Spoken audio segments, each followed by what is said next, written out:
just put the placard up. With that, you have music. Intro. So now we should be able to look on the phones, and then this is the chat. You can type back and forth. It's recording to the laptop, and it's recording the screen. Then get the link and then text it to me, and I'll text it to other people. Yeah, you're good. Let me share. Had something to do with it. It's the pre-scheduled thing, man. It always I'm not fucking with that. creates trouble for me. Let's wait for that to go down. You're on the.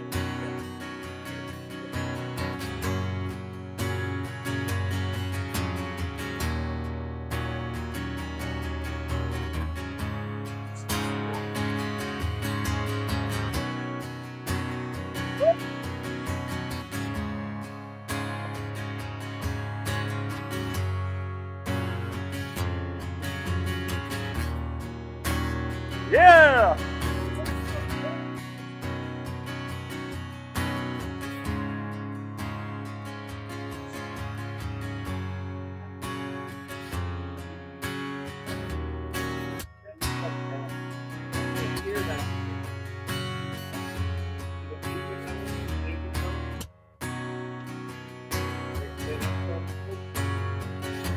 I can hear it.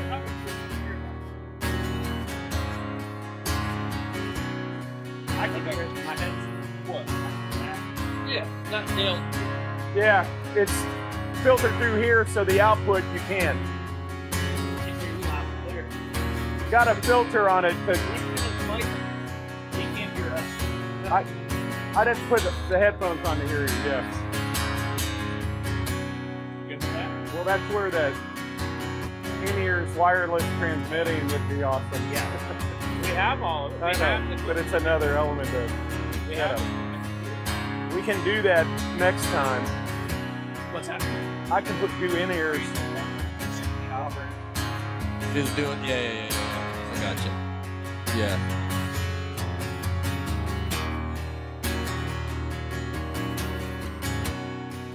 Noon. Oh, it's 12:25. I don't know. We're not gonna fuck with that anymore. Yeah, it happened with the sling box too. Well, we're live. Yep, we're live, but we're not. We got a placard up. All right, yeah, send me the link so I can get.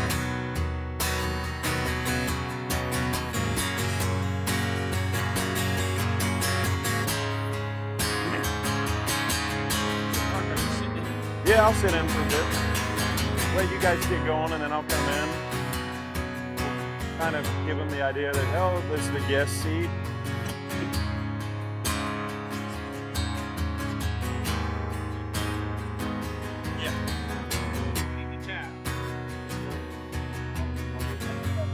If I gotta come grab you, like, hey, look, bro, come in here and help me out. Should be pretty simple.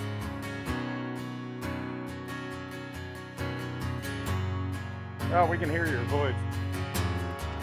Hear it on yours. Get your microphone. You gotta turn the volume down. No. Right now. Stream feed. Our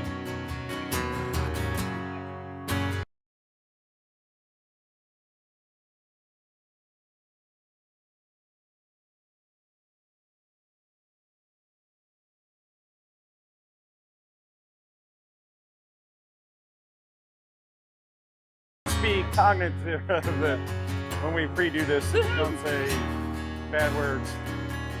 I think we're past that. Look at you, dude. You're like switchboard operator, all kinds of shit. Channel 13 news here in a minute.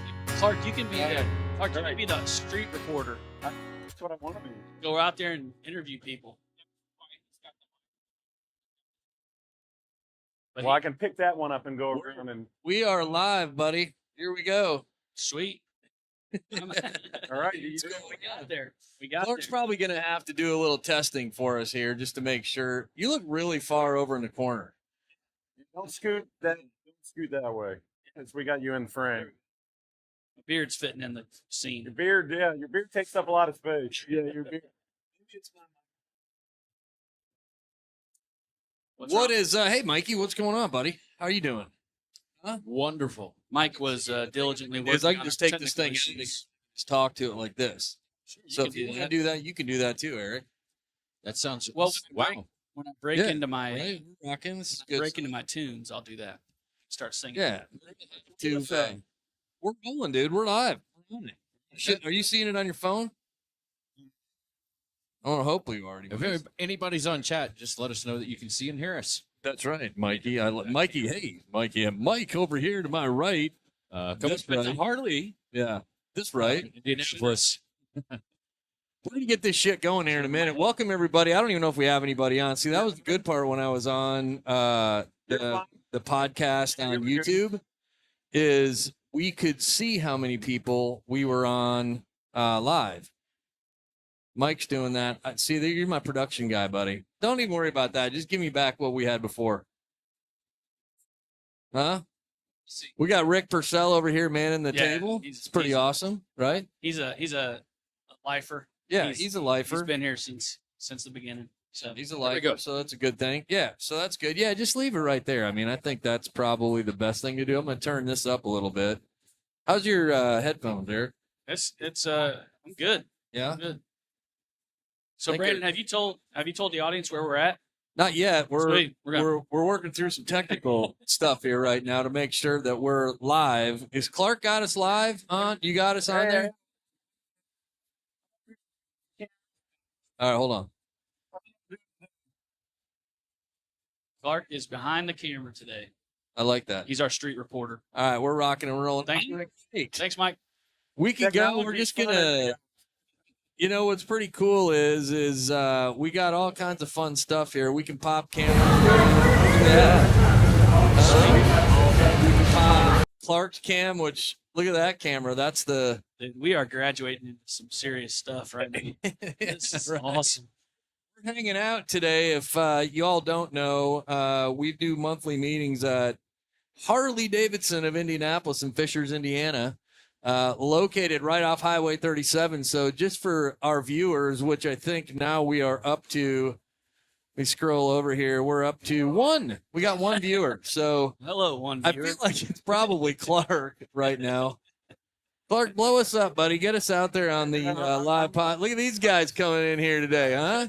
We got some guests hanging out at the Harley dealership. Are you So gonna be this our is first pretty guest? cool, right? This is You're really gonna be the first.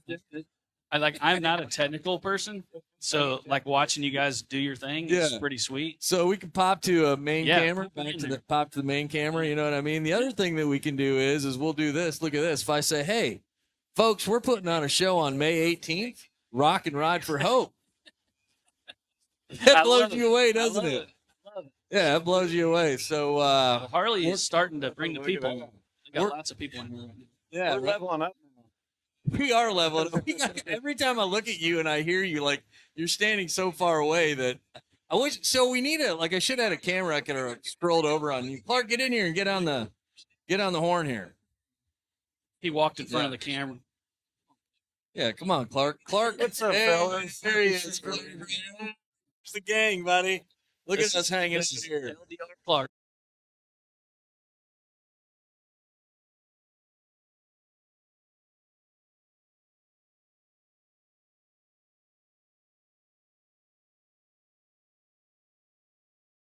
You always have a backup plan. Cameras. So, all right, we're going to officially kick this off. It's Saturday, March 23rd. We are hanging out at Harley Davidson of Indianapolis for our Building a Refuge monthly meeting. Yeah. Which is pretty awesome. So, Harley Davidson has been really cool to us to be able to let us do this. We got a lot of stuff going on out in the background here. I'm going to pop over to another camera so you guys can see some pretty cool shit. I wanted to find the camera that. Where's the one that goes out that way? It's Clark's camera. Oh, Mike turned it around. I like that, dude. Like, leave that one there. You can move it. Yeah, I like that. But we're hanging out. He's gonna pop over. We got a production mic guy. But I just want everybody to see kind of what's shaking over in the out in the showroom floor. So listen, I know we have one person watching it, but it was you. But we do have some guests here today, which is pretty cool too. So yeah, it's pretty awesome. We'll get him in here. Yeah. Well, we're gonna hang here for a little while. So if anybody's watching, just shoot this thing out across the lane, or like out on the line. I like talking really soft, like we got motorcycles driving around, man. This is pretty awesome stuff, man. So we'll prop back over to us, but so yeah, March 23rd, hanging out, Harley Davidson. Eric, why don't you share everybody maybe like what we do here on monthly meetings? Yeah, so our original intention with our monthly meetings was to have face-to-face contact, have face-to-face personal contact, and we were trying to look for a location, trying to figure out where we'd like to be, and we got connected with Harley Davidson, and they have experienced some loss in their Harley Davidson family at a couple different locations, and so they just rolled out the red carpet for us, and so what we do is not really rocket science. We just hang out. We bring in, pizza and drinks, and we've got basketball or football, depending on the season, up on the television, and maybe Chili cook-offs as well. Yeah, What's that? Chili cook-offs as well. that's right. Yeah. But maybe at some point You in and time, this chili cook-off thing. maybe at some point in time, we'll get a camera back in the T-bar. We can show everybody the T-bar back there. But that's where we hold our monthly meetings. Yeah. And we just go back there, hang out. They got a cool little bar back there, and Harley just kind of lets us do what we want to do. Clark, this looks cool as fuck. I know it, man. He's got his new hat on, shades. I don't even feel like remotely as cool as Clark is right now. I mean, he's just a fucking dope mother. You know what? Huh? It's a lot of work. Yeah. So Clark, Eric, thanks for that. I appreciate it. And for our audience that, is going to check this out at some point in time, I hope. We're hopefully. having fun. Yeah, we're having fun. I love doing this stuff, man. I mean, it's pretty cool. But Clark, tell everybody a little bit about LDR Studios and how we came together and a little bit about what you do. You're such a cool dude. Watch him just explain it all. I know, man. He's pro. I don't know. I was a home builder and that stuff crashed, so I reinvented myself. This is my 12th year. It's just finished the first year of the expansion project, and I actually just finished this past week. Yeah. So we'd like to do some open house stuff eventually and have people come out, but I do all kinds of stuff, music videos, podcasts, and that's kind of how we all met through some tragedy I had in my life, losing my stepson to suicide. And one of our good friends, Gavin Good, sent me a link one day when you were doing the monthly meetings here. Yep. And I think that was November, No Shave November. It and was, yeah. two of us at the table can grow beards. Yeah, I'm not so good at that. I mean, I don't even know what you would call my beard. Well, you can't call it a beard and like for a year, I think. If you really tried, you could. I would have to let that thing grow for 4 years before I would be able to do anything. I want to see it done. Anyway, so that's how we met. I came in and I don't know. I think they were in their back of their minds looking on a way to do a podcast, and look where we are. I know. Holy Now we're doing live streaming stuff. So yeah, this is super cool. I mean, if you think about where we've come in the last 6 years, is that right? 2018? Yeah, 5 years, 6 years. Yeah.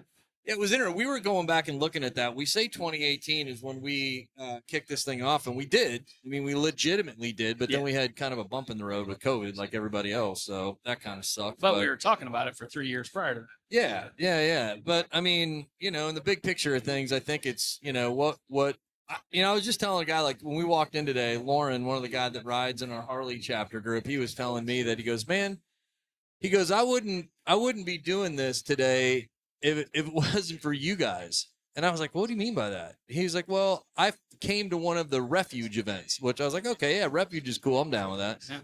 But somebody recommended him to come. and he was a rider. He ended up buying another motorcycle. Now the dude, like, he rides. Like, the Yeah. guy rides. It's Not awesome. like me. But it energizes me, man, because this is a lot of work. We all do a lot of work with this. I mean, I know I kind of lap all over Clark over here, aka LMC. I need to come up with like some name for that. Dude, you need a hat like that says LDR. Oh, I know. Just LDR, I know. black. Like, that's a dope hat. Well, I like the fitted hats best. I got the Yeah. snapback because my ponytail fits through it. So Yeah, but yeah, man. I mean, so it's cool, kind of how the outreach is taking us in different places and stuff like that. And ooh, Well, there's the growl. Yeah. I wonder they if anybody can can they hear that. I wonder if anybody can hear that. How many we got on now? 2? Sweet, we are up 1. I hope they can hear that. I've been pushing it out we need to all my friends and so on. well, we this need a team little of dude people right here. like sharing the link. Yeah, like we need to get a team of people. Like let's get some people out here. Eric, Yeah. fill us in here on what you've been up to. Well, you were talking about, people who had shared stories and how they had come through building a refuge to do what they were doing today. And, we are literally just setting up this morning. And I can hear Clark in the background. But we were setting up shop and putting the tables up and everything. And the guy came up to me and started telling me a story about how he got hit by an IED. And, Oh yeah. he's got 20 some pieces of shrapnel he lives with for a long, long time, and PTSD and the things that he's working through.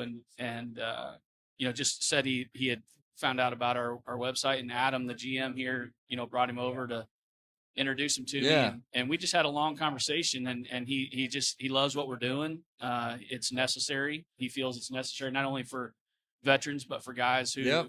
haven't been in the service. And, Yep. and so, yeah, man, I'm humbled every time we do this stuff, because I wish there's we stories could everywhere. have somebody turn that camera around right there, because I wanted to call that out. You mentioned that he was a veteran, and we have an amazing resource out here today.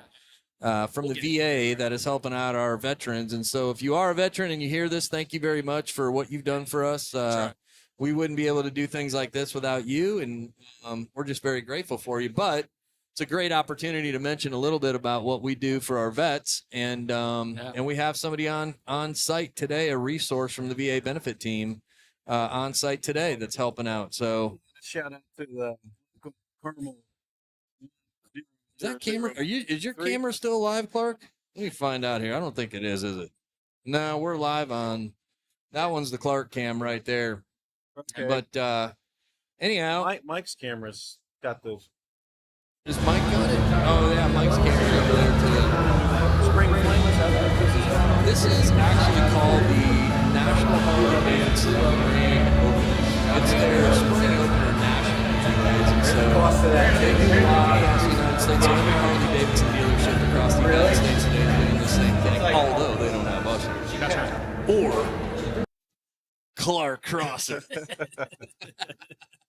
And the multicam. Yeah. I was really nervous. These live stream things are dicey at times. And, Yeah. Well, you do a great job, man. We appreciate you. Yeah. very Oh, much.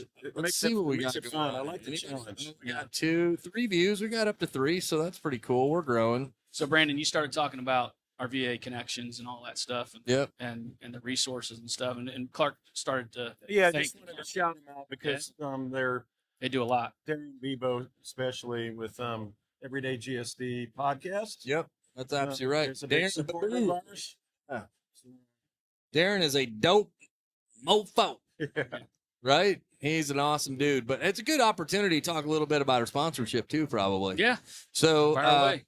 LDR Studios, everybody knows Clark. Thank you, Clark, for everything you're doing for us from a sponsorship perspective. You see all the beautiful shit behind us. That's pretty awesome. Step and repeat. I didn't know what that was, Yeah. but step and repeat. It's cool. We want to thank Harley Davidson of Indianapolis. They're pretty amazing. So we'll pop back over here to Clark's Cam. Look at this amazing dealership. Get your ass out here, man. If you're right? They brought it in today. People are walking around, checking bikes out. They got a great service department, clothing department. Man, just a super awesome place. We are so blessed because these guys let us hang out here and pretty much do what we want, which is amazing. So David Dellen, thank you much. Adam, appreciate you, man. Everybody here at this dealership.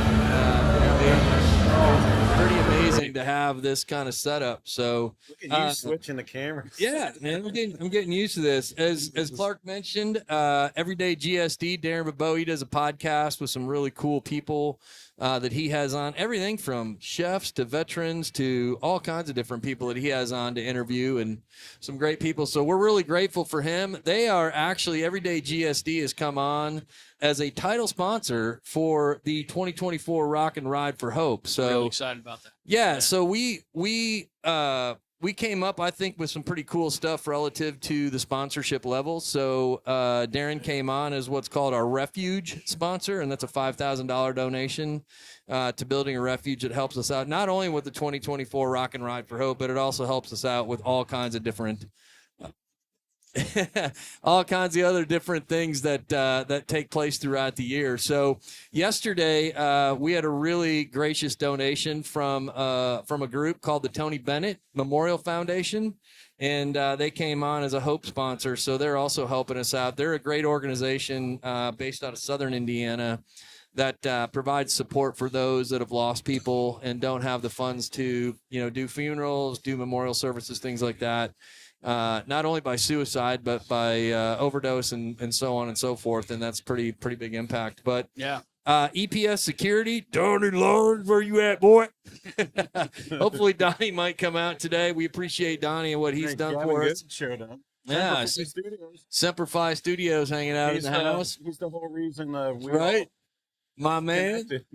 And then also we want to call out Citrus Marketing. Skylar and her team have been really great to help us out with a lot of our stuff, our posters, our postcards, things like that. So we'll kind of come back a little bit later and talk some more about our sponsors, but we really appreciate those. And if you're interested, again, we have 3 different levels of sponsorship: our Hope, or our Refuge, Hope, and Support. So if you're interested, we need your help. It goes back to helping people. So Yeah. might be a good opportunity, Eric. Tell people what we do with our funding. Yeah, so we really have 3 pillars: education, awareness, and then scholarship. And one of the big things we do with our money is guys deal with shit, right? They've got stuff they've got going on in their lives. They've got different things that happen at different times, whether that be the cost of therapy, whether that be utility bills, just think about it. Whatever comes where they might have an issue with expenses and finances at the time. And so what we like to do is we like to come alongside them for a period of time and help them with that. So, when we first started doing this, it was, we know through our therapist connections and the people that we work with on a monthly basis is that the biggest barrier to therapy is the cost. And because it is very expensive if your insurance doesn't take care of it. And even on that, you still have co-pays and things like that. So we don't want that to be a barrier for the people that come through Building a Refuge. So we do our best to get those funds out to those people to help pay for therapy, to help pay for the cost of things associated with dealing with grief and tragedy and anxiety and some of the things that they deal with. So, and then also on the other side of things, through this podcast, we do awareness and education, and then obviously we have materials that we pass out that we can.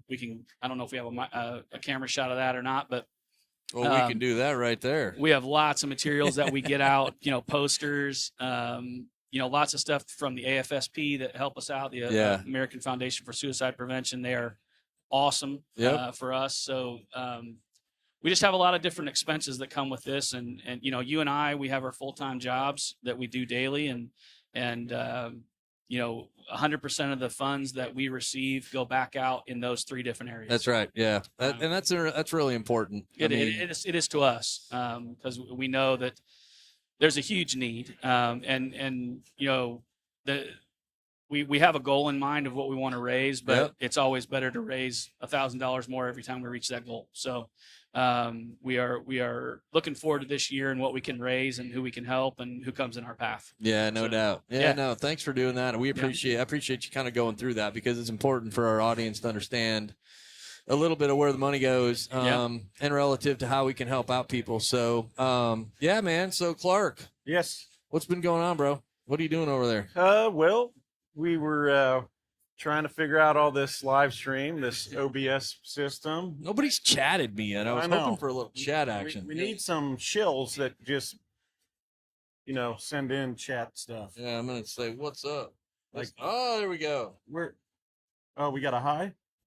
Yeah, I don't know who it was from, but building Oh. look at that, building refuge. What's up? Don says, hey. Don Inman. Don, if you're still listening to us, thank you very much. Yeah, I'm sorry I haven't picked up that jukebox yet.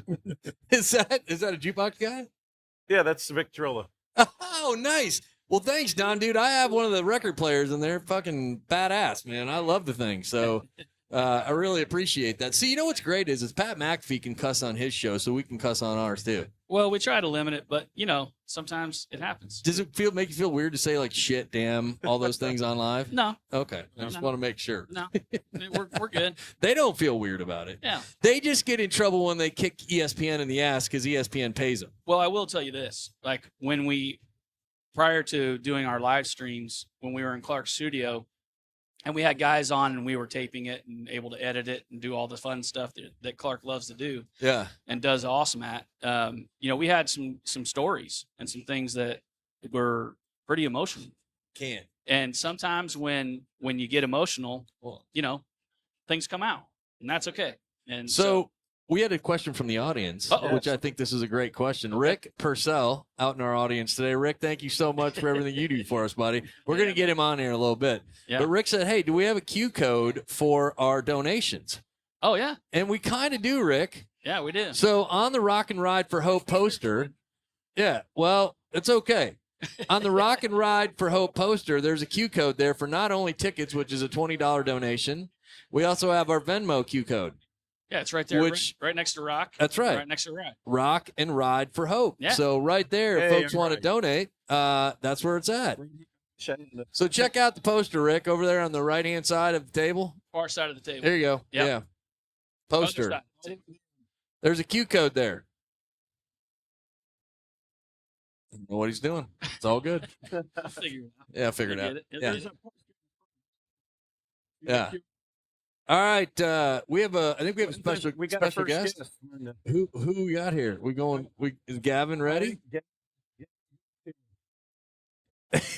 Gavin, you gotta get in here, dude. Come say hi. Come on. If not, Oh, we're gonna I'm calling up Jeff. If not, because Jeff loves to get on here with He's a us. little under the weather, so his voice is crappy. Okay, well, I don't believe you, but whatever. That's all good, buddy. I like the Metallica shirt, man. It's fire.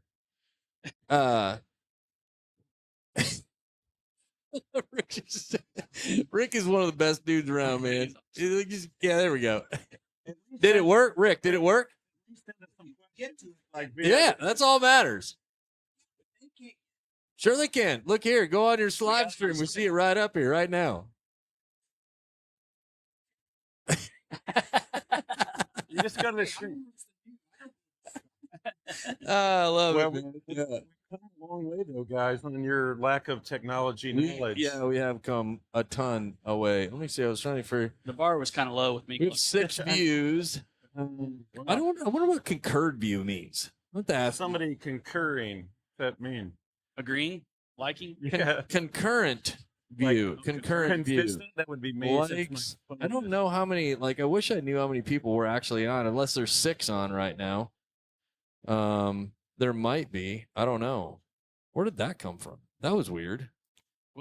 Switching. Oh, well, it might be. That might be the stream itself. So, yeah, we'll go back to our live deal here. So, yeah, we'll let's see if maybe Jeffy wants to get up here and talk a little bit about what he's been up to. Tim might want to come and get on too. You never know. Yeah, I mean, I don't know. We'll ask him if he wants to. But why don't we do this? Since we got a little bit of time, let's talk a little bit about the Rock and Ride for Hope, Clark. Yeah, baby. So, How many of this is it? this is our 3rd year doing this. Rock and Ride for Hope. We've Yeah. kind of grown this a little bit. I in was terms not of- here for the first one. Nope, you weren't, but that's okay. We'll invite you back. Well, I hope so. You have to come back because you're doing sound, or LDR is, maybe not you, but so anyways, this is an event that we've done now for 3 years, and again, probably spawned itself from our relationship here with these guys at Harley Davidson, anyways. So it's pretty cool. I hope we get a big turnout. We're hoping for it. We're hoping that we have nice weather. We're hoping that we have some good resources. We've had actually some this past week, some folks express some interest in this. And so Eric, why don't you talk a little bit about what it looks like anyways for the Rock and Ride for Hope? Yeah. So, like everything that we've been doing over the last couple years, things have progressed. And one of the coolest things about this year is that the American Legion out of Cicero is actually going to be guiding our ride. Yeah, that's right. The last couple years, it has it's been a ride. Hasn't been a group ride. It's been a destination ride. Is it what would you call that? Well, it was a poker run. So, Well, yeah, but yeah, what poker what we did with it was because we're not experienced in hosting a group ride because Right. it takes experienced people. Yeah. Although I've participated in them, I just haven't ever Yeah. managed one. Anyway, so we did a ride where people just came and then they kind of rode as a group. They went to 5 stops, they came back, Yeah. and then Small we gave away groups. some fun prizes. This is a little different. Yeah, so this year, the Cicero chapter, the American Legion chapter up there has very graciously volunteered to put the ride on for us. They're very experienced. Have had large group rides in their world, and they What? I was just saying, switch the camera so you could see Oh. who's talking. This thing, I'm pushing it on texting, man. Give me a break here, brother. but they'd come on board to Pretty face. take care of that. This is the Rock and Ride for Hope, Clark. I Yeah. know. I know. But so that will be the morning of the Rock and Ride for Hope. Kickstands up at 10 o'clock. 10 a.m. 10 a.m. Yep, 10 a.m. Registration begins at 8:30. 8:30. 8:30. We'll have people here. So. Kickstands up. We've got 3 locations. Brandon, what are the 3 locations? Well, right now, after talking with the president of the American Legion Riding Group, we think we'll have 3 locations. One being technically 4, because this is the Yeah, last this is- stop yeah. right here, baby. Right. Or to Davidson. This is where we end up. So technically, we have 4 or 3 locations. We are looking at the VFW in Carmel. I'm a lifetime member there. Again, thank you to all of our veterans. I was very blessed for my grandfather to allow me, anyways, to be an auxiliary member there, and I chose that one because there are a lot of great people. The second stop on the ride will be kind of the home base for the American Legion riding chapter. They're based in Cicero, so it's a really cool place there. And then the third stop is Moondrop Distillery. Yeah, baby. Yeah, baby. Clark loves that place. It's a good place. Good people out It there. is a really cool place located out in Fortville, Indiana. And then we will head back here for some amazing music. Yeah, I'm really excited about that because the guys are we'll start the music around noon. But there it is. You got to fire it up. But when we come back, guys will be out till about what, 2:30 somewhere. Yeah, around we're there? thinking. I mean, it just depends. I mean, if we have 200 bikes, which that's what we hope for, That'd be awesome. we're hoping that will be the case. That they'll be back here by 2:00 and enjoy some music. So if they come back around 2:00, they'll be walking into some bands playing some pretty kick-ass music. Yeah, yeah, we have some cool bands. Yeah. You want to go over the roster of the bands we got coming up? I'm going to bring back up the placard here for the Rock There and it Ride is. for Hope. So, headlining this year's event. Dude, I'm excited about this. I mean, well, if you have gray hair, you're definitely going to be excited. If you are a college student of the 90s, Get your ass out you here. absolutely know who's coming. And Chris Schaefer and the Y Store, That's right. it doesn't get much better than that. Like a water. That's right. All I need is Man, we should have spotlighted. I know, right? Take So, this. no, we're really excited. So if Chris, you hear us out on this podcast or whatever, man, we're super jacked to have you and the band out. So the Y Store is going to be headlining the event for us. Be a lot of fun. We also have a really cool band that you guys know me. I like I'll find bands out of the woodwork. But so funny story about this. I was looking for a bar top table for my motorcycle club. You guys know I have a motorcycle I club, do. right? I do. You gotta get that approved by the Hells Angels. Did you know that? Did you know I have a motorcycle club? It's called the Trace Amigos. There's only 3 of you in the club. And that's right. That's what Trace means. I know. It's like Trace Tacos. 3 tacos, get it? Yeah, I get it. Anyways, yeah, so I got a motorcycle club. It's pretty cool. 3 guys, Trace Amigos. But anyways, I was buying a bar top table for it. And I, every now and then, will peruse Facebook Marketplace for... I'm sorry, I had a hard time stop producing. This is where you switch to the camera to so you're talking. Okay, well, let's switch over. There we go. Right there, Clark. I just was, He's having got the to learn placard to up there. multitask Yeah, at the right. switchboard. Yeah, I appreciate that, brother. I appreciate that. So, at any rate, I found a table and I go to this guy's house and I go inside and there's a band set up in the living room. And I'm like, well, what is this all about?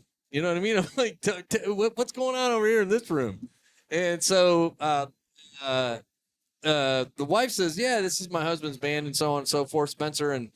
And I was like, well, they look like they play pretty cool music. What kind of music? She's like, rockabilly. And I'm like, oh, well, hell, these guys sound fun.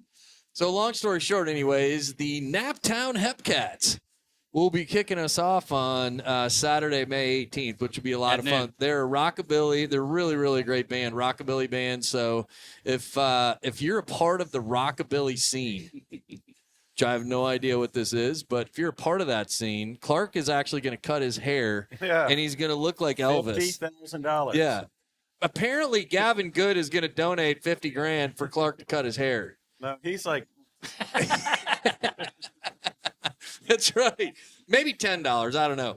But anyways, Clark's got a nice head of hair. He'll think about cutting it maybe on May 18th. I don't know yet. I know his mom would like him to cut it, but 50 maybe grand. not. She's already put an offer out there. Last year she did. So, Naptown Hepcats, anyways, they're going to be kicking us off. And then we got a couple of really cool coming back bands. Yeah. Sadie Johnson, amazing. If you don't know her, know her. Yeah. Tommy Baldwin, if you don't know him, get to know him.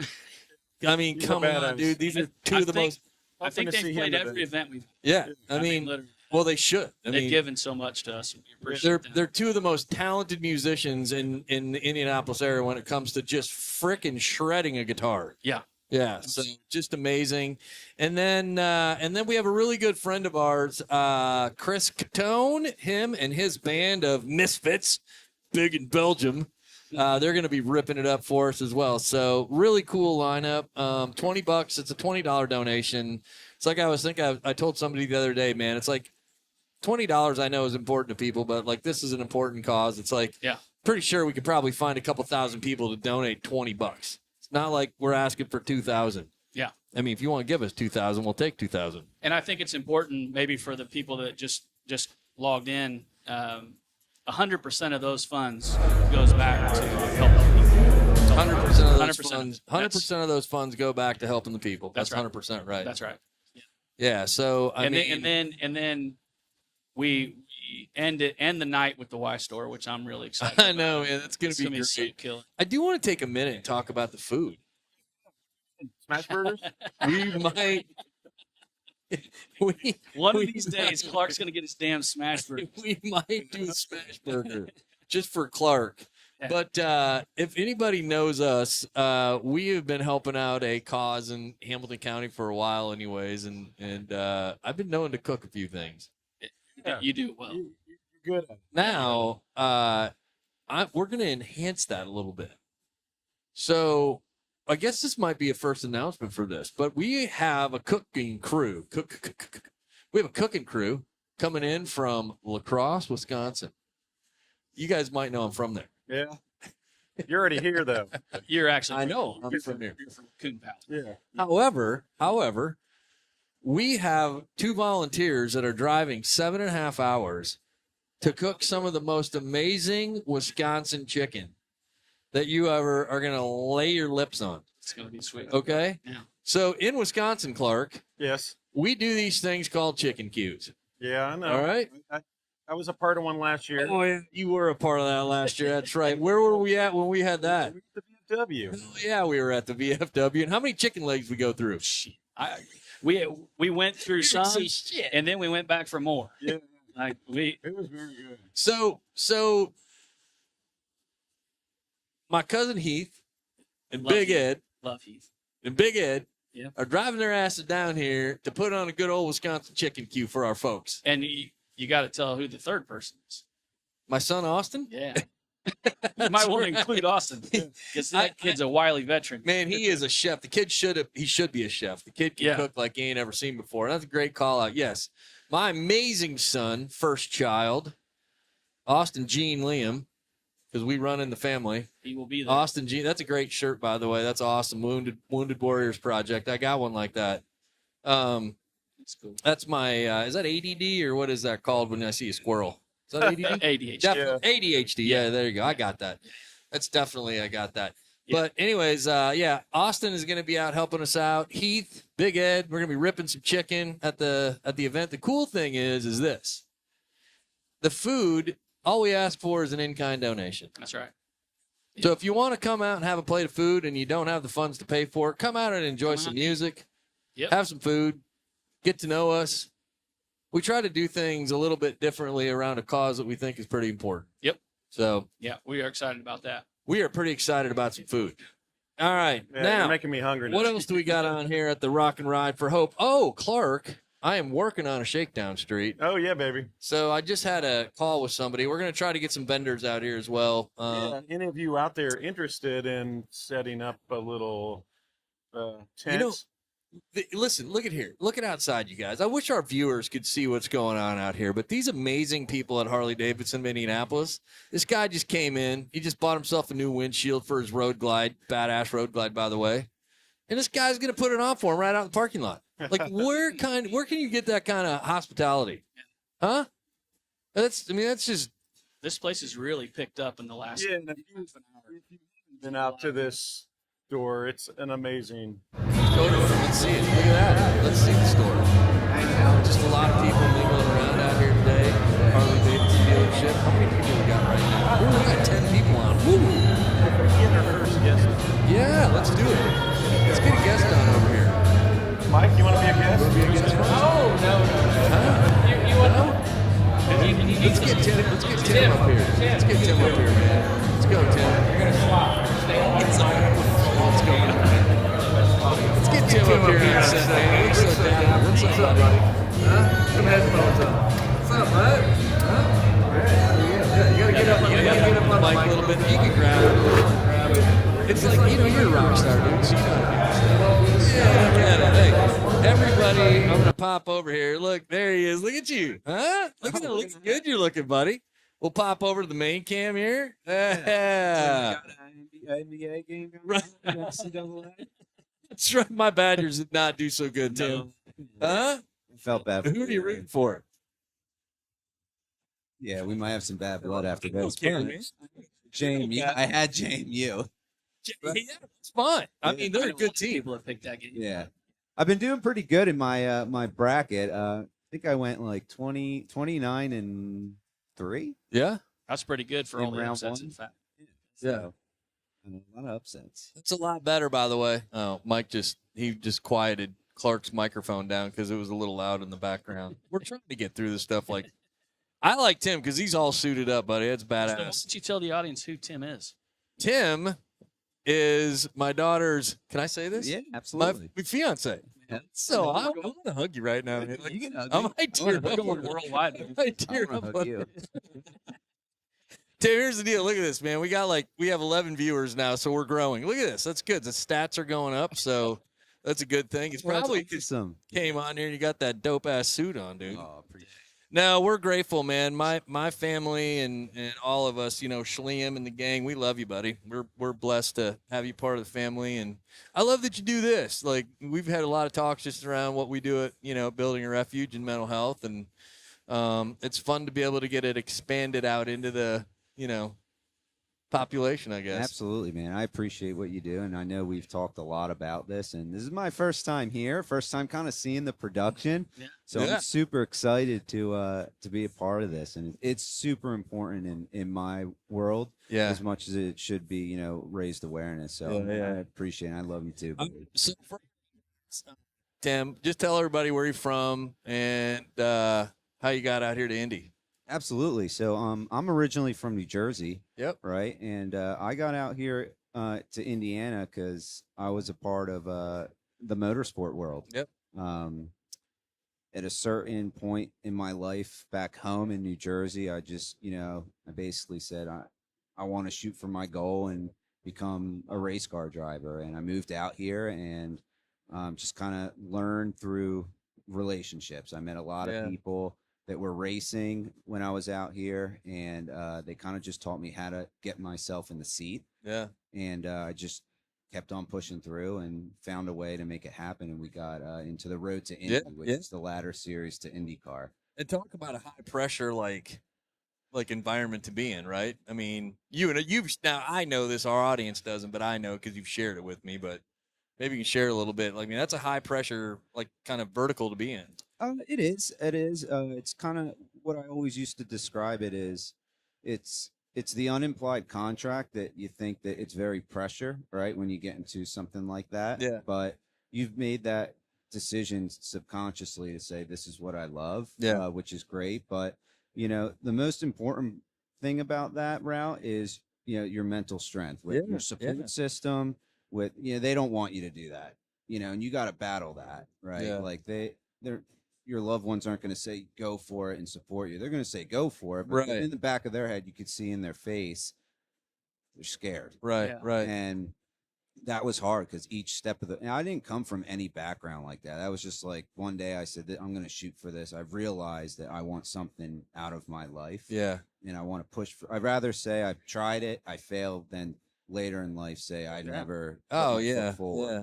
And I remember telling to my parents that one day, and they couldn't believe it. Like, no way. Yeah. And then as I started to gain some traction, you could sense there was a lot of like support, but there was also like, I can't believe this is happening. Yeah. This is good. It's good, good for him, but they're not. You can see they're not. They don't want that. Right? Yeah. Yeah. So, when it comes to this kind of stuff, that's why this is important, right? Your mental strength, having a good circle of people around you, and the best thing about life is just being educated on subjects so you can understand it from both perspectives, right? Yep. And That's right. the better you are self-rounded that way, and being able to learn and understand that, the better off you're going to be. Yeah. No, I think that's well said, buddy. So for people like me who don't know the racing world, the back side of the racing world, like, explain to us how you came up and did that. Like, what was the process? Well, I'm interested in that. usually the people that you see that are racing now, they came from karting before they could even, ride a bike. So competitive karting, their families have been raised within. Okay. So they kind of know that path, right? Whereas myself, I grew up playing, I have two younger brothers and we're all a year apart. So we've always kind of stayed together within sports. And at 18 years old, I just said, I love doing this, because me and my dad used to travel and watch IndyCar races back out east, because he's got me involved with it as a fan. And then one day I was I'm doing this. I bought my own car, traveled to North Jersey by myself week in and week out. And just racing, just learned. And from there, I just said, I'm going to go get a racing license. You have to go to a school and pass it. So I did that. And when I secured the ticket, there's the plane ticket from my dad coming up. He's wandering around looking like, what is this kid doing? That's awesome. And then from there, once you pass that, they basically teach you how to race a car competitively. Once you get that cert, now you're free to kind of get into what avenue, open wheel or stock cars or anything, and you just got to raise some money and sponsorship. And that was the hurdle. Yeah. But once it was there, that's when the pressure set in. It's like, this is actually happening. That's the last thing you think about is racing, because you don't have money. Yeah. And then you do, and you're like, oh, now you got to switch your mentality and say, hopefully I got a good circle behind me. Well, that's one of the things I think when you and I first started talking about this, man. I mean, you were like, because I think as a general fan, you just think like, oh, race car drivers, man, they just make a lot of money. You know what I mean? It's a hard ass business. And you were very, I think, great at helping me understand like how much work goes into just raising sponsorships. Absolutely. Right. Yeah, I mean, the way I've looked at it too, is it's a business, right? And it's a relationship. So you got to have relationships to make money, Yep. to and to have business partners. And at the end of the day, I kind of treated it as if I have partners who are going to spend their marketing dollars on me, Yep. their Sunday's going to be a fun day and a Yeah, party. And yeah. whether I win or lose, my goal was to get them a business relationship Yeah. where it offsets what they're buying into this race world. Yeah. So I was able to focus on that because I was part of an IndyCar team while I was still driving. I was never a full-time driver. It was incredibly impossible. You're basically a broke. Like he could be though. Tim's badass. I appreciate you, man. I mean, you're And he's a hell of a drummer. you're basically a rock star in wheels. Like, you have no money. You're traveling. You're sleeping with people like on their couches in their vans. You know, Yeah. It's not as diverse as everybody. no, you got to be a stud to be paid these days. It's happening. So a good friend of yours that you've been able to use all this experience to help one of your good buddies. And I love the kid. He's awesome. James Rowe, right? Yeah. I mean, I'd be remiss if I didn't plug him a little bit, right? But you get to still kind of be a part of it in terms of being able to help him out when you talk about like sponsors and being able to represent and be that kind of that Sunday guy, that Saturday guy, whatever it is. And I think that's just pretty cool because I think it does come back to people, right? I mean, it comes back and he trusts you and I know how fantastic you are with even what you do today professionally and what it means to people to give them a good experience. Absolutely. I mean, the best part about that relationship is James is my best friend. Yeah. You know, and I met James when I was in the paddock as like a driver and an employee of a team when I was doing some pit stop stuff. And we just got along because of who we are. You know, we're cut and dry. We're there to be successful. And, you know, we understand when people are taking advantage of a scenario in a negative way, because that does happen everywhere. It's not even in sports. It's everywhere. You know, you just got to be a good person. Yeah. And good things happen with your circle. And we were friends. We were young dudes, young drivers, just having some laughs. And then as I kind of teared out of that role of racing, we stayed really close. And he's younger than me. He was below me in level. So before you know it, you're getting phone calls throughout your day. Hey man, what do you think of this? And it just turned into every day, even in an off season, checking in on each other. Yeah. And that's what made now so special, because now he's made it further than me, and he started much like me, where he didn't come up racing. Yeah. He started very late. He does have some family in it, very successful. And he hustles. He's a hustler. He doesn't come from it like money where they're dumping in. He works for all of his relationships and sponsors and thoroughly goes through that on a race weekend. But now that he's where he's at now, a level away from IndyCar, I'm honored and humbled to say that he's asked me to, take care of his sponsors so that he can drive. And it's something that we focused on as, younger guys. Like, hey, when we get to this level, we used to love watching Entourage. Say, we need someone that can do this for us so that I can work on my wheelhouse. And it was always a joke, but now it's like serious. And I'm so honored that he asked me to, because he knows that everything that I do is for the benefit of him. I have no interest in that world.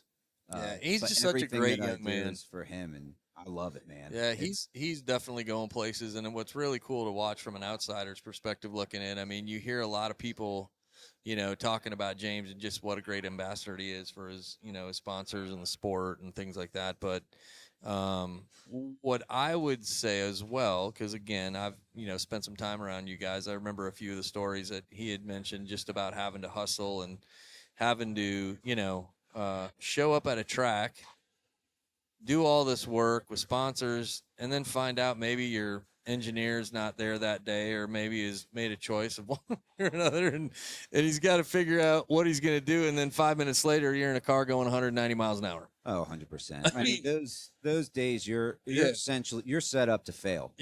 You 100% are. And you gotta have a strong circle of people that you can delegate things to so that you can do your job, right? I mean, the only time you have to yourself is when you're in the car. Yeah.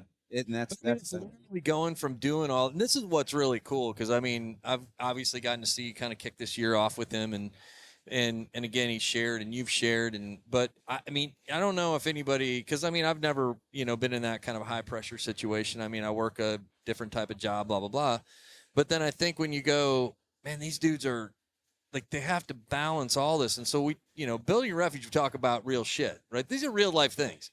100%. Like these are real life deals. Like this isn't some made up fantasy world. Like oh, you get to go. It's not the movies, man. Yeah. You know what I mean? Like No, it's all relevant. It's Yeah. the same situations, whether you walk into an office or walk into a race car. yeah, It's just you got to keep that perspective Yeah. extremely clear. yeah. That's exactly right. And I just think it's cool, like where you guys are at now, because the experience that you've brought, the experience that you bring, the trust that he's got in you, it takes that mental weight off his shoulders when he shows up at a track. He can focus.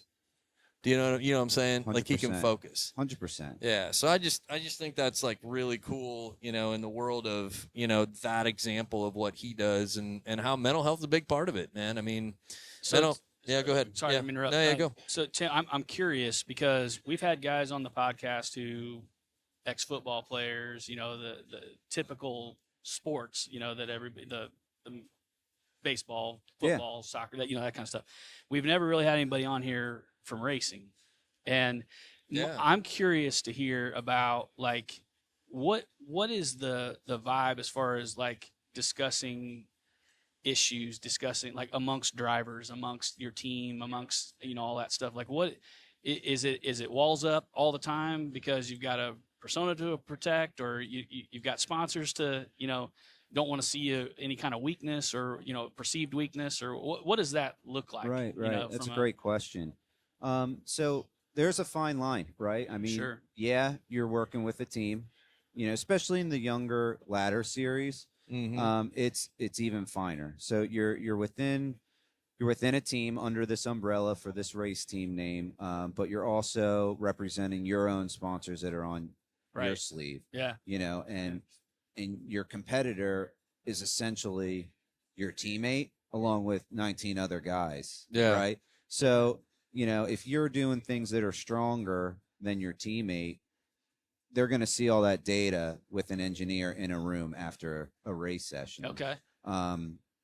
And the big picture of all this is there's a championship at the end of an individual championship that only one person can win, and Yep. that person gets a scholarship to move forward. Okay. So, it's not like in the World Series, the second place winner gets, another shot at Right. the Yeah. World Series next year. You're Yeah. done. Yeah. And because it's, imagine being the best way to explain this and have everyone's heads wrap around it is every person in that seat brings a budget to be there. Yeah. Got it, I can got it. teach you how to race and I can teach you how to race the same capability as some others. But if you don't have the funds or the sponsorship to be in that seat Yep. to gain experience, Yeah. you could be the most skilled driver and driving down the road, but you didn't have the relationships to get you where you need Got to it. go. Got it. So imagine being a 5 starting pitcher in the major leagues, and to be in that 5 starting rotation, you bring X amount Yeah. of dollars every single year.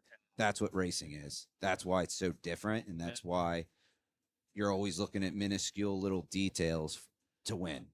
Yeah. And now you Yeah. put that underneath the team environment, it's tension. That guy's faster than me. Why? I don't need this setup on mine. Yeah. It gets to be a lot over a weekend when you just got to focus on yourself. Yeah. If you can, and that's part of the whole mental health part, right? If you can just bird's eye view this whole day and say, I need to maximize my points with my car and keep it so simple. That's my approach as a friend. I used to talk a lot of racing with my friends, but now it's just, dude, we need to relax. Yeah, There's a yeah. huge picture here. Let's have some laughs. Let's relax. Take Yeah. what you learn, Yeah. apply it. And you're in a learning series. Yeah. You're not the top dog yet. You want to be, at peak when you get to the next level. So learn as much as you can and maximize your points. That approach, man. I mean, and I love the insight to it. I mean, especially when you think like, gosh, I hope somebody out there, I believe that it will, but I mean, I hope somebody out there will like listen into this and maybe they have a kid, maybe they have somebody in their family or whatever that's looking at racing, and this helps them a little bit get some better insight to it, Absolutely. right? And here's the thing: one of the things that I know, and this is one of the things we do at Building a Refuge, right? Like the resources that we try to build, like, right, we're trying to build a refuge of resources. That's just what our goal is. Eric and I are not the fixers. We're not clinically trained, but we do have a resource library right now that we're continuing to build every day. And you guys are a great resource. Like if somebody happens, like this is how shit happens on this stuff, right? Like we put out a podcast like this. I guess we can call it a podcast. Sure. Whatever you want to call it. It's something anyways. It looks like one. I know, Look man. at it. Check the Tim. Look at this, man. It'll pop over here. It's a real deal, isn't it? It Huh? is awesome, man. This, Look, I then just we got to can- get my bearings. Yeah, but once you get comfortable, man, you get flowed in, man. And then look, we can pop over. Look at this. We can be like, hey, check out Harley Davidson of Indianapolis, man. Look at all these people, right? It's badass, right? I will say this: get Tim on. You got two bums and garage shirts. Yeah, and look you- at that. you And bring you, GQ I Tim feel like on. I need to suit Like, up, look man. at that shit. Right? I feel like I need to suit up. But no, I mean, in all seriousness, man, like I know how kind you guys are. And I bet you would say this too, Tim. Anybody in that series, don't be intimidated by him if you need like insight. Sure, is it hard to reach out to people? Sure, is it hard to get to people? Yeah. I mean, I'm not saying you're going to be able to pick the phone up tomorrow and call Michael Andretti, right? I mean, let's No, just be yeah. realistic. But Yeah. there are people in the industry that can help. 100%. And so if you're trying to find, like, and that's what's great about you guys. I mean, if I called you at any point in time, said, hey, man, this guy's got a kid in racing. He wants to ask some questions, blah, blah. You'd be like, yeah, man, send him my number. 100%. That's what we do. And Like, that's what we do. 100%. And again, we're talking about racing now, but that's Yeah. life. That's life. Right? Like Yeah. you just got to be willing to pick the phone up and ask a question. Yeah. A lot of successful stories that you hear and you start to dive into, or don't be afraid to Yeah. fail Yeah. because that means you're trying. Yeah. And two, don't be afraid to ask questions that you're not familiar with. Yeah. 'Cause Do you think the younger generation today, I say that, the younger generation, I'd say the ages between like 18 and 30, do you think they have a hard time with that? Picking the phone up and calling people? I do, but I think the biggest point there is they're not sure of themselves. Where there's a lot of pressure. You know, you got to be this, you got to be in school, or you got to be, doing certain extracurricular activity. They don't know themselves yet. Yeah. Like find out what you like, because you get one shot at this to be waking up and saying, I enjoy what I do. And I Yeah. know that's pretty damn cliche, but Right. you know, I how got many, you know, how many, we talk about it all the time. Yeah. How many jobs the three of us have probably been in where we thought we liked, and about 6 months in, you're kind of Right. stagnant. Yep. And that's when I was younger. It used to get me upset. Like, man, I'm not What's going on here? There we go. as successful as I think I should be. And it's me. I'm not Yeah. comparing it to anyone else. Yeah. I know I got some stuff left in the tank, and I envision myself in 10 years being this person. And Yeah. those are how I set my goals, is that way. But if I have a question, I'm going to ask someone that's in my realm of like, hey man, how would you do this?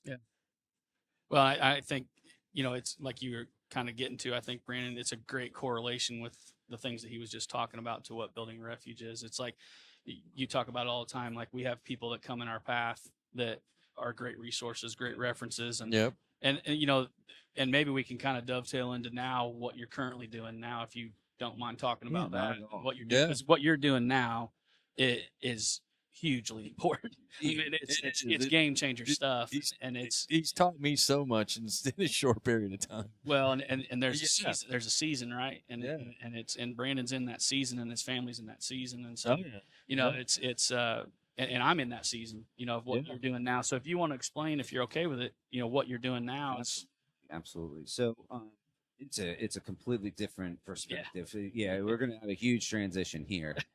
But a good friend of mine, again, relationships. This is what it's based off of, and I'm beyond blessed to have this relationship. At the time when I was in racing, my neighbor worked for a company in the funeral business, and Yep.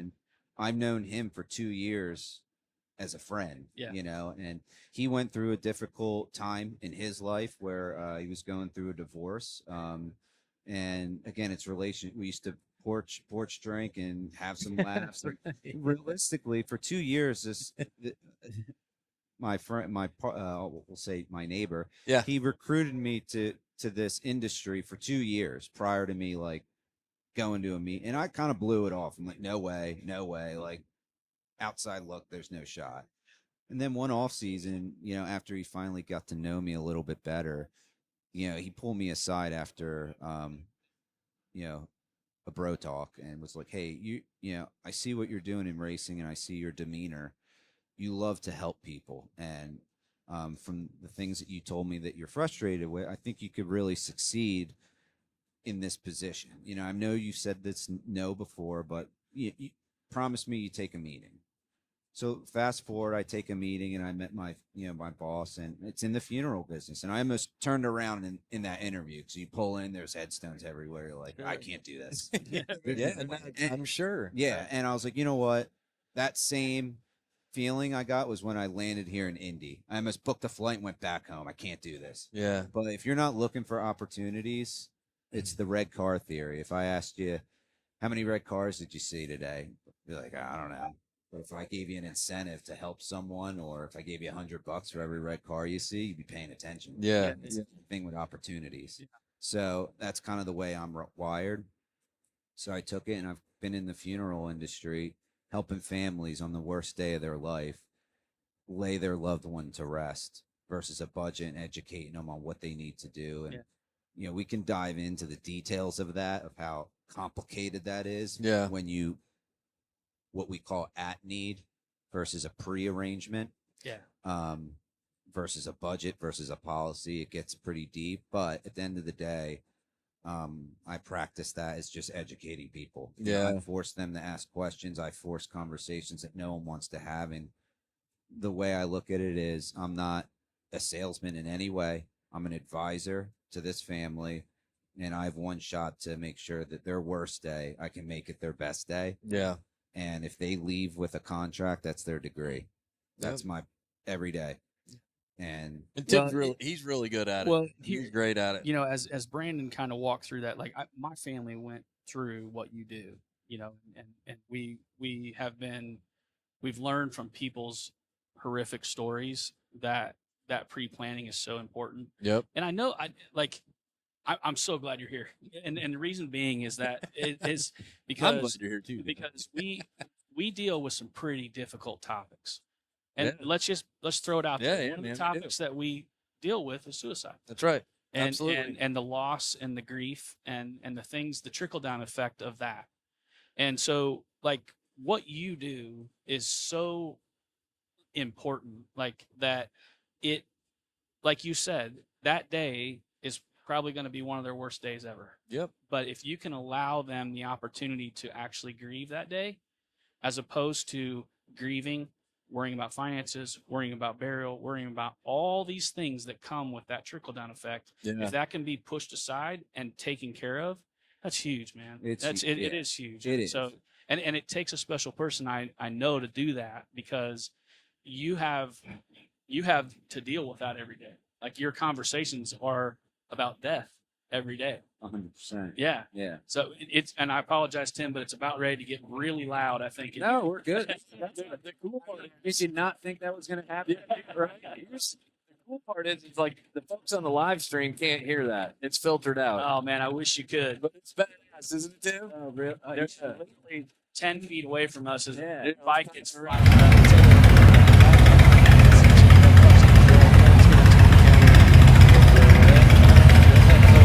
So when Harley sells the bike, that big old bell that's right up there, they ring that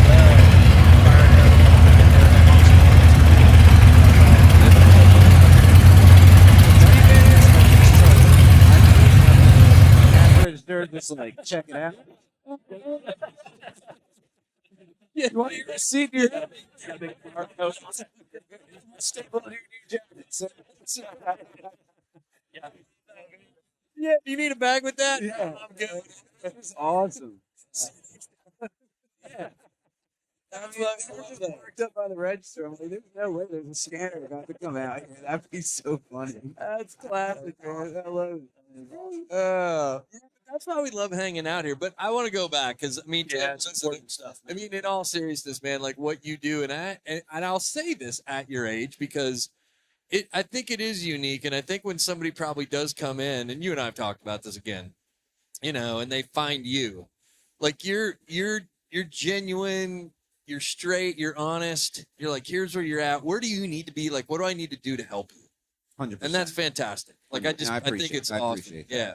So Tim, can you like? I know you kind of covered it from a high level, but like when somebody comes in and talks to you, like what are some of the things that you discuss? Like what? Yeah. Depending, I guess it really depends on where they're at, right? Like if they're 100%. pre-planning or Yeah. Yeah.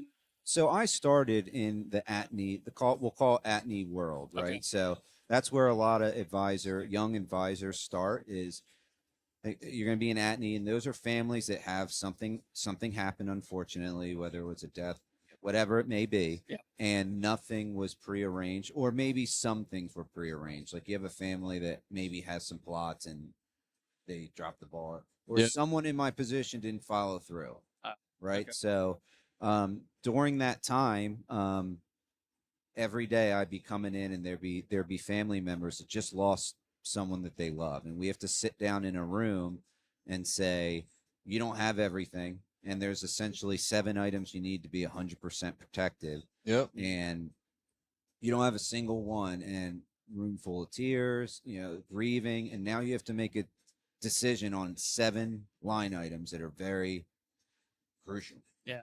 And and it might sound very easy, but fast forward your mindset into that person that you love isn't there. And Right. yeah, you're making the decisions based on, I think that's what he wanted. And trust me, when the dust settles, the last thing that you're left with here is, did I do the right thing? Yeah. And that's what eats at it the most. Yeah. Because you're not in the right state of mind. You might think it, but Yeah. I've seen it, because 6 months later, they're sitting in front of me. Can you help me out again? And Yeah. it's normal, right? Yeah. You should expect that. Yeah. So in my shoes, it's just, I educate them before we even sign anything. We have to understand what we're doing. And the important thing is the elephant in the room is, where's the budget? Yeah. Yeah. Because I need the faster you can be transparent with me, the faster I'm going to be with you. Because at the end of the day, unfortunately, there's a lot of people that don't approach it that way because they look at it as a cash sign, especially with policies. Oh, yeah. And I wouldn't say that if that wasn't real. Yeah. That's real. Sure. Yep. But when you help them understand what they're purchasing, it turns into a fun day. It really does. I've come out of that with going into the room very upsetting to there's smiles, there's laughter, there's hugs. Yeah. And it's, what? This is fun. We're checking boxes off. We're laughing. We're creating memories about what dad or mom or your Yeah. loved one liked as you're making these decisions. Yeah. Yeah. And they're leaving in such great mood. And I was like, I'm doing something wrong because they're Yeah. about to get very upset. Yeah. And they've come back. I've gotten letters back that, that's made a difference. Yeah. So Yeah. by helping them understand instead of thinking of it as just another day in my world, Yeah. has been a huge benefit there. Well, and I can I can speak from experience, having been the person on the other side going through what you're talking about. You sit down, you get that lump in your throat where, because I went through the pre-planning process with my parents, and like getting them set up for Medicaid, doing all those things that you have to do that are very difficult. And, initially there's that lump in your throat and like, oh my gosh, we're talking about the end here. Yeah. But That's right. literally when that stress comes off, you realize this big amount of things, the 7 things you talked about that you have to be done. But once you get through them, there's that stress and that relief off of your shoulders. And then you can like literally celebrate the rest of the time you have left with your loved one, Yeah. because everything's covered. Everything's in check. And that's all you got is time. That's right. right. That's right. So you don't want anything on your plate when it comes down to that. That's right. That timeline, Yeah. right? So And I don't think what's beautiful about what you said is you educate them first, because I don't think people know what they don't know. 100%. Because when Yeah. that time happens, it's like, oh shit, like all the stuff that you had no clue about. I mean, Brandon and I have discussed this, and it's like, oh, I didn't realize that. He brought it up to me, and then I'd bring something up to him, and he's like, I didn't realize that. Yeah. And so again, I do want to say thank you for Yeah. not only what you do, I appreciate you guys. but also, going back to the racing side of things, the mentorship that you provide. I mean, that's huge too. I mean, whether it's racing or whether it's just speaking into the lives of younger guys, that's huge, man. That's huge what you're doing. So thank you. It is. It is. What I mean, I thank you as well. I mean, because again, I mean, I've told you this, man. I mean, you've taught me and Sherry and all of us, a lot about just that part of life. And I would have, like many people, been like, oh yeah, we're good, we're good. And I'm like, no, we're not good yet. And so And the other cool, and we are at the end of the day, right? Like I mean, it's just the planning side of it. And I think, Eric, what you're talking about and what Tim, you've taught me about, and people that are out there that are listening, to this, it's like, it's worth to take the time just to put a little plan, ask some questions of your family. They're hard questions. It was funny. I was talking to one of my colleagues at work, and she's about your age and Cass's age. And I was telling her about you guys, and, like, oh, okay. Well, somebody was pointing out a dog. I'm like, what's going on? I was like, but I was telling her, like, kind of about what you do to him. She's an only child, dude, and she doesn't know anything. She's probably rattled. Oh, shit. She's like, I don't know. I was like, well, what would happen tomorrow? I just asked her the question. I said, if one of your parents passed tomorrow, what would you do? And she's like, I don't have any idea. I don't even know who I'd call. And I'm just like, holy shit. well, you call Tim. Well, she's in Texas, but I mean, you probably could hook. Yeah, I mean, you probably connect her through the network. Could. You know what I mean? The way the industry is now is not what it was, back in the day. Yeah. So it's kind of protected society. Yeah. I'd say. Yep. That's on a bigger scale, but Yep. yeah, I mean, that is the question. Think about the person that you love the most, whether it's one or two or your whole family, and that burden will be on you one day. Yeah, That's right. And absolutely. That's right. do you know what you're going to do? And if it's a no, just ask. Just ask the Like, question, that's what man. We started Yeah, this I all. mean, Just ask. Don't be afraid to ask questions. I hate to say that there's a parallel here, right, to what we do, to what you do, and you brought this up a little bit ago around life, man. It's like, just ask the question. You know what I mean? Like, there's such a stigma around mental health. Like, if you just say mental health, people are like, "Ugh, God, what is that?" You know what I mean? We try to, at Building Refuge, kind of frame it up around mental wellness and what we do anyway, specifically in this industry. But if you tell anybody, like, hey, man, I'm seeking some mental health help, they're like, oh, my God, something wrong with you. Like, there's not anything wrong with you. No. There's nothing wrong with asking your parents, or even if you're married or whatever, talking about your post-life planning. There's nothing wrong with it. Like, just ask the question. No. I mean, it's life too. I mean, mental health's your umbrella. Everyone hates rain, right? That's your. I We mean, need there's a Tim, shirt. you're coming back, There's a buddy. shirt. You're gonna be a just go guest. down the. Yeah, but you got to come dressed in a suit every time. I'm in. I mean, look at this guy. You could be calling an NBA game right now. Huh?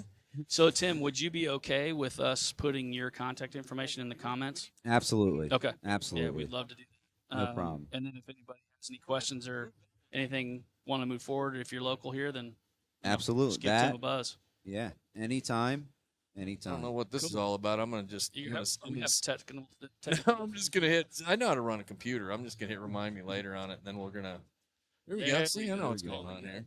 Hey, man, thanks for coming on, dude. Man, I appreciate it. having I love you. And Yeah, I love you we didn't too. even get a chance to talk about Lake's Coffee. I mean, Are we running out of time? no, we're not going anywhere. So I want to plug it because you know how much Plug it. I love it, right?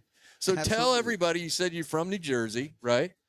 That's where you came from. Moved out to Indiana. All right, hold on. I'm gonna pop it. There we go. All right, now we're on. So tell everybody a little bit about Lake's Coffee. I love it. I love it. You guys. I love it. You can use iPads for it all the time. That would be the one, like, if you have interaction, but people have to hear what's going on. Talk a little bit about it. Yeah. So for all you, I don't know how we do that.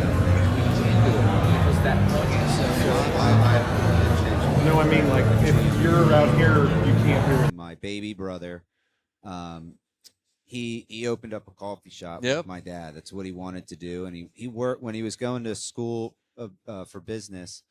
He worked at a coffee shop, and not like a Starbucks. It's where you roast your own beans. Yeah. Like you're actually making the coffee and you drip it. Skills he's learning. Yeah, like it boggles my mind. I don't believe it. So I'm just gonna preface it. They own their own coffee shop in Memphis, New Jersey. get switched on somehow. It's pretty good. Yeah, this is where you It's fine. It's fine now. it's definitely yeah. Calling it to Tony, man, Yeah. because he always hooks me up with a little something, which I love it, right? I mean, Yeah. this last time I got an Ethiopian, there was 3 different like tester bags. And I love that because me and Sherry, man, we love it. We love coffee, and I just wish it was closer, man. Yeah. I wish it was out here. You know? The good news, and you can tell them. So the best part about this is they started right before, like a year or two before COVID. Yeah. And the town that it's based off of, and this is pretty good to preface so everyone kind of understands, is Yeah. this town that it's located in has. It's a town where all the kids bike to school. There's no transportation. It's a very walkable small town. Pretty much something that you would envision in a Hallmark Christmas movie. You're right. Like it is one of those things. It's like everyone knows everyone, and it's built upon like a colony lake club, Yeah. right? So when they have established themselves, it's everyone has to go through this one road to get to where they need to be, and the local watering hole's right across Yeah, the street. yeah, So yeah. between the beer and the coffee, you got a good B2B right there, right? There it Man, is. I mean, and I didn't know anything. Like I didn't, again, when you travel around and you don't know about different parts of the United States, you kind of in your mind, you build up like, oh, that's what this place looks like, or that's what that place looks like, And so I had traveled a little bit in New Jersey, but it was more towards the Philly side of things. And they're getting ready to rock one out. Eric's giving us the Are we high getting sign the- here. are we Hold on, getting the bell? we're gonna turn the sucker around here. Let's see if hey Mike, will you spin that camera around? They're getting ready to rock a bell. Yeah, so I like this view. Like this view right here is fire, but he's gonna move it. That's okay. So yeah, there you go. That's perfect. Yeah, there we go. So we're gonna show everybody here when somebody buys a Harley Davidson here at Harley Davidson of Indianapolis, located in Fishers, Indiana. They do a pretty kick-ass thing, man. They ring the bell, the whole store comes out. I mean, they do a 5-star job at taking care of you. So we want to show everybody this here as somebody rocks this thing out. Am I seeing some signatures on this pole? Oh too? yeah, What's that's this? dude. That's when they like when somebody buys a bike, they sign that pole. So you can, it's pretty awesome, right? That is pretty cool. And I think every year they do it every year. Oh, so that's the signatures for the year. Yeah. So here we go.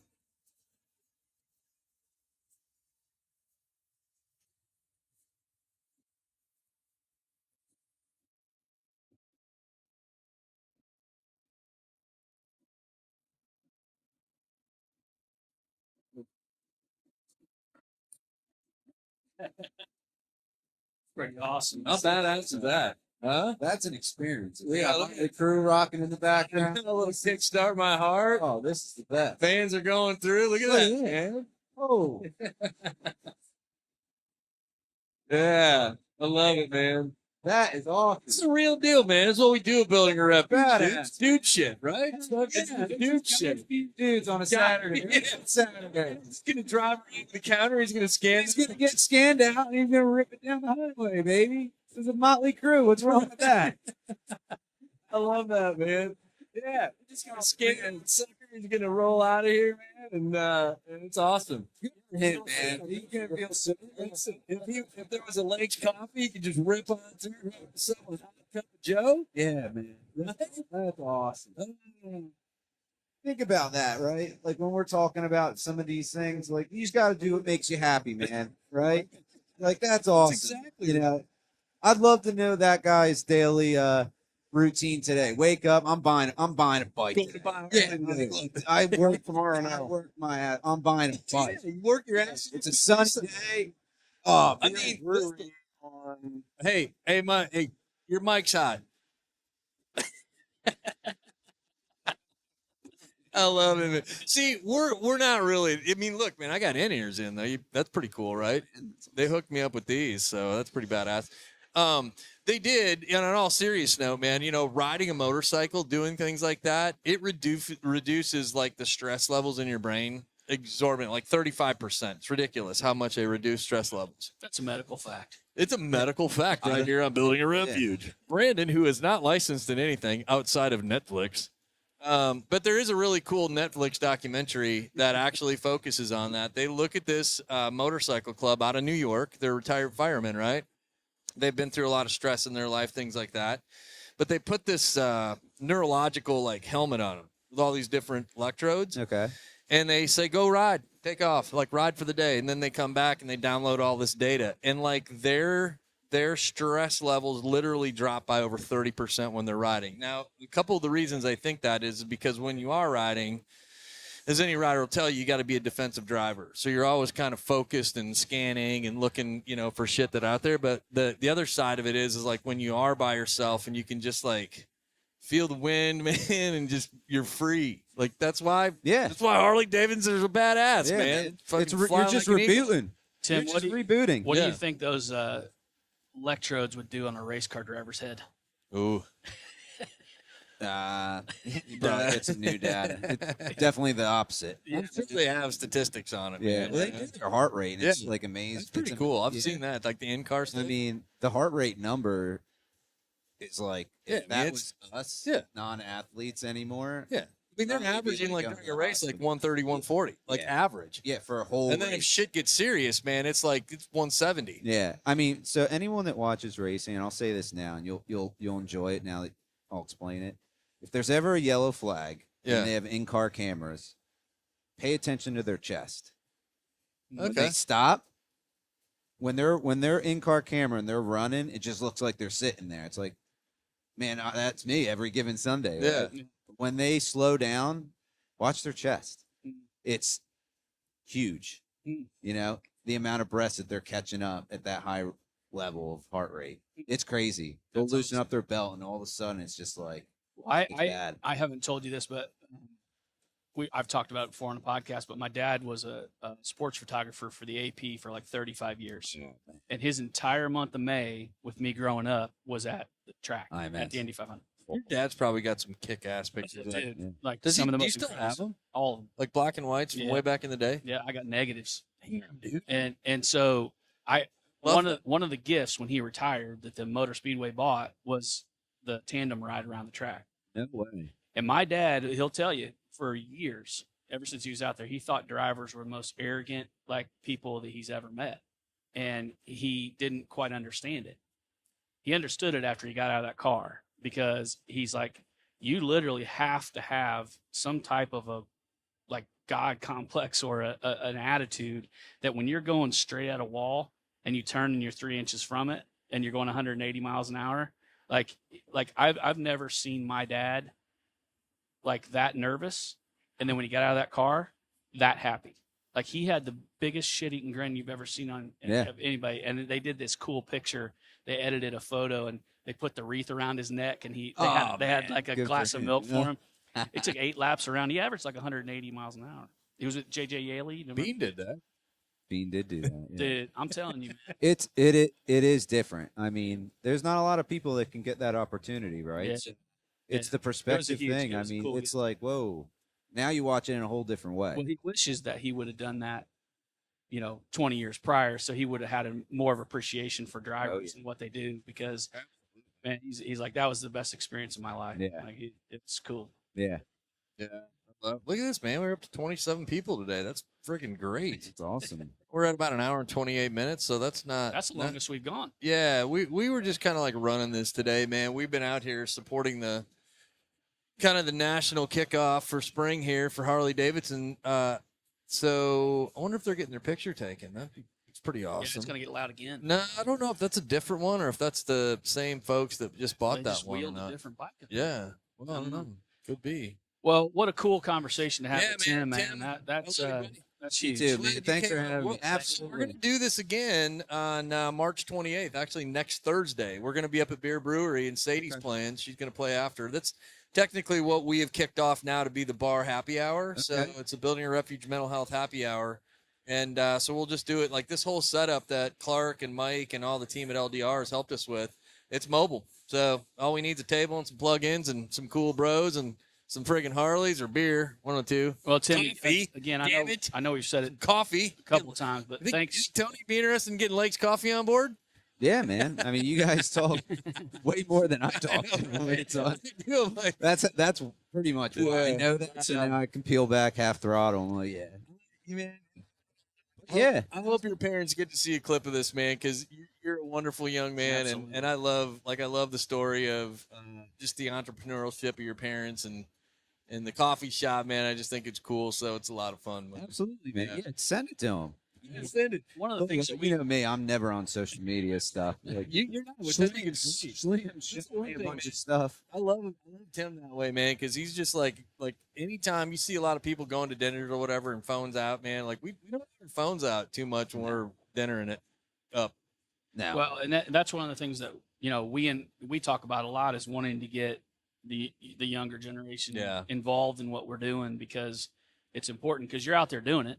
You're out there doing it in your career, your personal life, in racing. You're mentoring people. You're doing the things that you're doing. So again, Man, I've said it twice, but thank you for. I got a great idea. I don't know. I don't know if we'll be able to swing this or Thank you. not, man. But I'd love to be able to do one remotely out by the track around the May time frame and just get some drivers to pop on for a few minutes. I think You we know? could probably manage it. Yeah.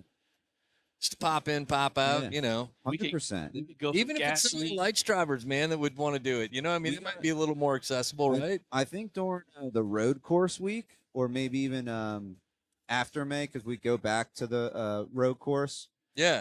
if I'm not mistaken. Yeah. One of those weekends, I'm sure we can do, especially with we should probably talk to some drivers about a partnership there, where Yeah. I mean, you it'd know be fun. we go into their hospitality maybe and do this. Just talk to people. Just have a conversation. Just have a Because, conversation. there's a lot. I'll tell you this much, guys. There's a lot of successful people that are underneath those hospitality tents that would love to help educate the younger youth on, their life story and what it took to be successful. And, Absolutely. and that is the, even though I'm not on social media, that's some of the good stuff that are there. There's a lot of good people that are successful, that are willing to share their story and share their experiences. And that's kind of, there's some platforms that I follow that I watch that stuff. What are some of the things that you would have done at your younger age if you had known? And they tell you, and you read about it. And that's awesome. If I had that knowledge when I was in high school, totally. man, that would have Yeah. relieved a lot of stress in my world. Learning from other people's mistakes.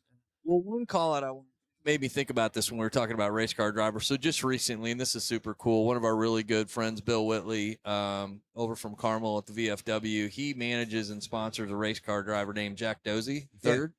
I think you had a chance to meet Jack the other night when we were there. He's a young man that races dirt tracks, modifieds here in central Indiana, which is kick-ass racing, by the way. But anyways, they were so kind. So building a refuge is going to be on his car. Yeah, which is super. Man, that's awesome. So we're gonna probably take this deal on the road to one of these tracks one night too, and do a live podcast from the track. Get out, get dirty, watch some freaking 800 horsepower modifieds, get after it. Right? Nothing better than that. It's fun, man. I mean, listen, talking about mental health doesn't have to be scary and intimidating and so on and so forth. It's serious. It's real, right? It's a real thing, and I think we've advanced that a little bit more, but man, it doesn't have to be scary. You know what I mean? Like, embrace it. Yeah. Embrace it and talk about it, right? Yeah. I mean, it's you as a line item to make sure you can do your best optimal self every day. Yeah. Don't think about the end of the week. Think about the end of today. Buddy, I love that. Right? Like, It's good stuff. you got to bird's eye that, right? And be the best person you can be today. And, hours turns into days, days turns into weeks, That's right. weeks turn into months. And that's the formula right there. That's right. Don't listen to all the noise. Trust me. It's not worth it. It's not worth it. Timmy Pagliuso, everybody, straight out of New Jersey. Huh? Look at you right there, buddy. Huh? Look at that suit. I see it. He's gonna get picked up by one of the networks, dude. There's no doubt. They're gonna Future be like, son-in-law. they're gonna be calling him, being like, "Hey, who's this guy that was next to you?" I mean, just That's right. another one. So, who's your picks for today? Any big upsets? For today? I know you love Yale. I know, but get the phone out, check it out, man. I mean, we got games going on right now. Pretty good. In round 1, day 1 and 2. Yep, Let's I know do you it. I know you liked Yale, so that was a big one. I did last pick night. Yale. Yep, and I know you guys picked James Madison. That's good. Yeah. Is that good, Brandon? I don't care. I mean, look, You dude, don't care? I care deeply. Don't. All my I mean, Wisconsin brethren. he's just starting to get into the family, and he's picking against Wisconsin. That's all right. I mean, that's I crazy. don't mind, man. We were risky into that liked, game. I did pick Northwestern over Florida Atlantic. I thought Yeah, that was a yeah, sneak yeah, shot. yeah. And I didn't tell you this one, but I did pick Grand Canyon last What? night. Yeah. I'm Did they dead win? serious. Yeah, they won 75-60. You watch a lot of Sports Center, don't you? You want to know something? Out of all the sports in the world, I pay zero attention to basketball. And Because the Here's- Sports Center was talking here- at Grand Canyon like you cannot believe. really, Oh, yeah. so do we have time? Can I go on a little funny Yeah, thing? sure, Right, man. so I don't really do fantasy sports. I don't really do brackets. I just like it because I could spend time with the people I love and Right. just have a day off, right? Yeah. So this year, I did my first fantasy football, and I'm a numbers guy. So I looked at it and said, I took two kickers, 4 defenses, and like I doubled up on teams that I passionately like. You know, I love Kirk Cousins, and I love, I love the Who doesn't Lions. love Kirk Cousins? Yeah. You So know, I fucking- did that, and one of my good buddies that's here is Jeffy. We should get he's- Jeffy over here yeah. too. he'll probably talk. He'll get definitely up here. talk. Look, he's just waiting for his time. Like I don't know anything about drafting. I just look at numbers. Say if I could take this away from others, down the road I should be good. Yeah. So after my draft, I go show him. You go, man, you did this completely backwards. This is a horrible lineup. I was like, well, in racing, you do the opposite strategy. If you're in the back of the field, you do the opposite strategy of the leaders. That's how you win. He goes, buddy, this isn't racing. I'm like, well, that's all I know, pal. So let's go for it. That's all. I'm pretty sure I won my fantasy. I did Nice. win by being Drop the yeah. And so now here we are with this bracket. Well, And I just did the crucified again. what do you Doing mean? pretty good. What do you mean you got crucified? Like when I showed him my bracket, why would you do that? But we seem to be on the same page. So Yeah. so what do we got today? So let's should we go through? Yeah, them? let's go, man. Let's rock it out, buddy. Yeah. Let's see what I All got. right. So Dayton and Arizona. I know it's halftime, but I do have Arizona. Okay. I got Arizona as well. Yeah. That's what I got. Yep. Okay.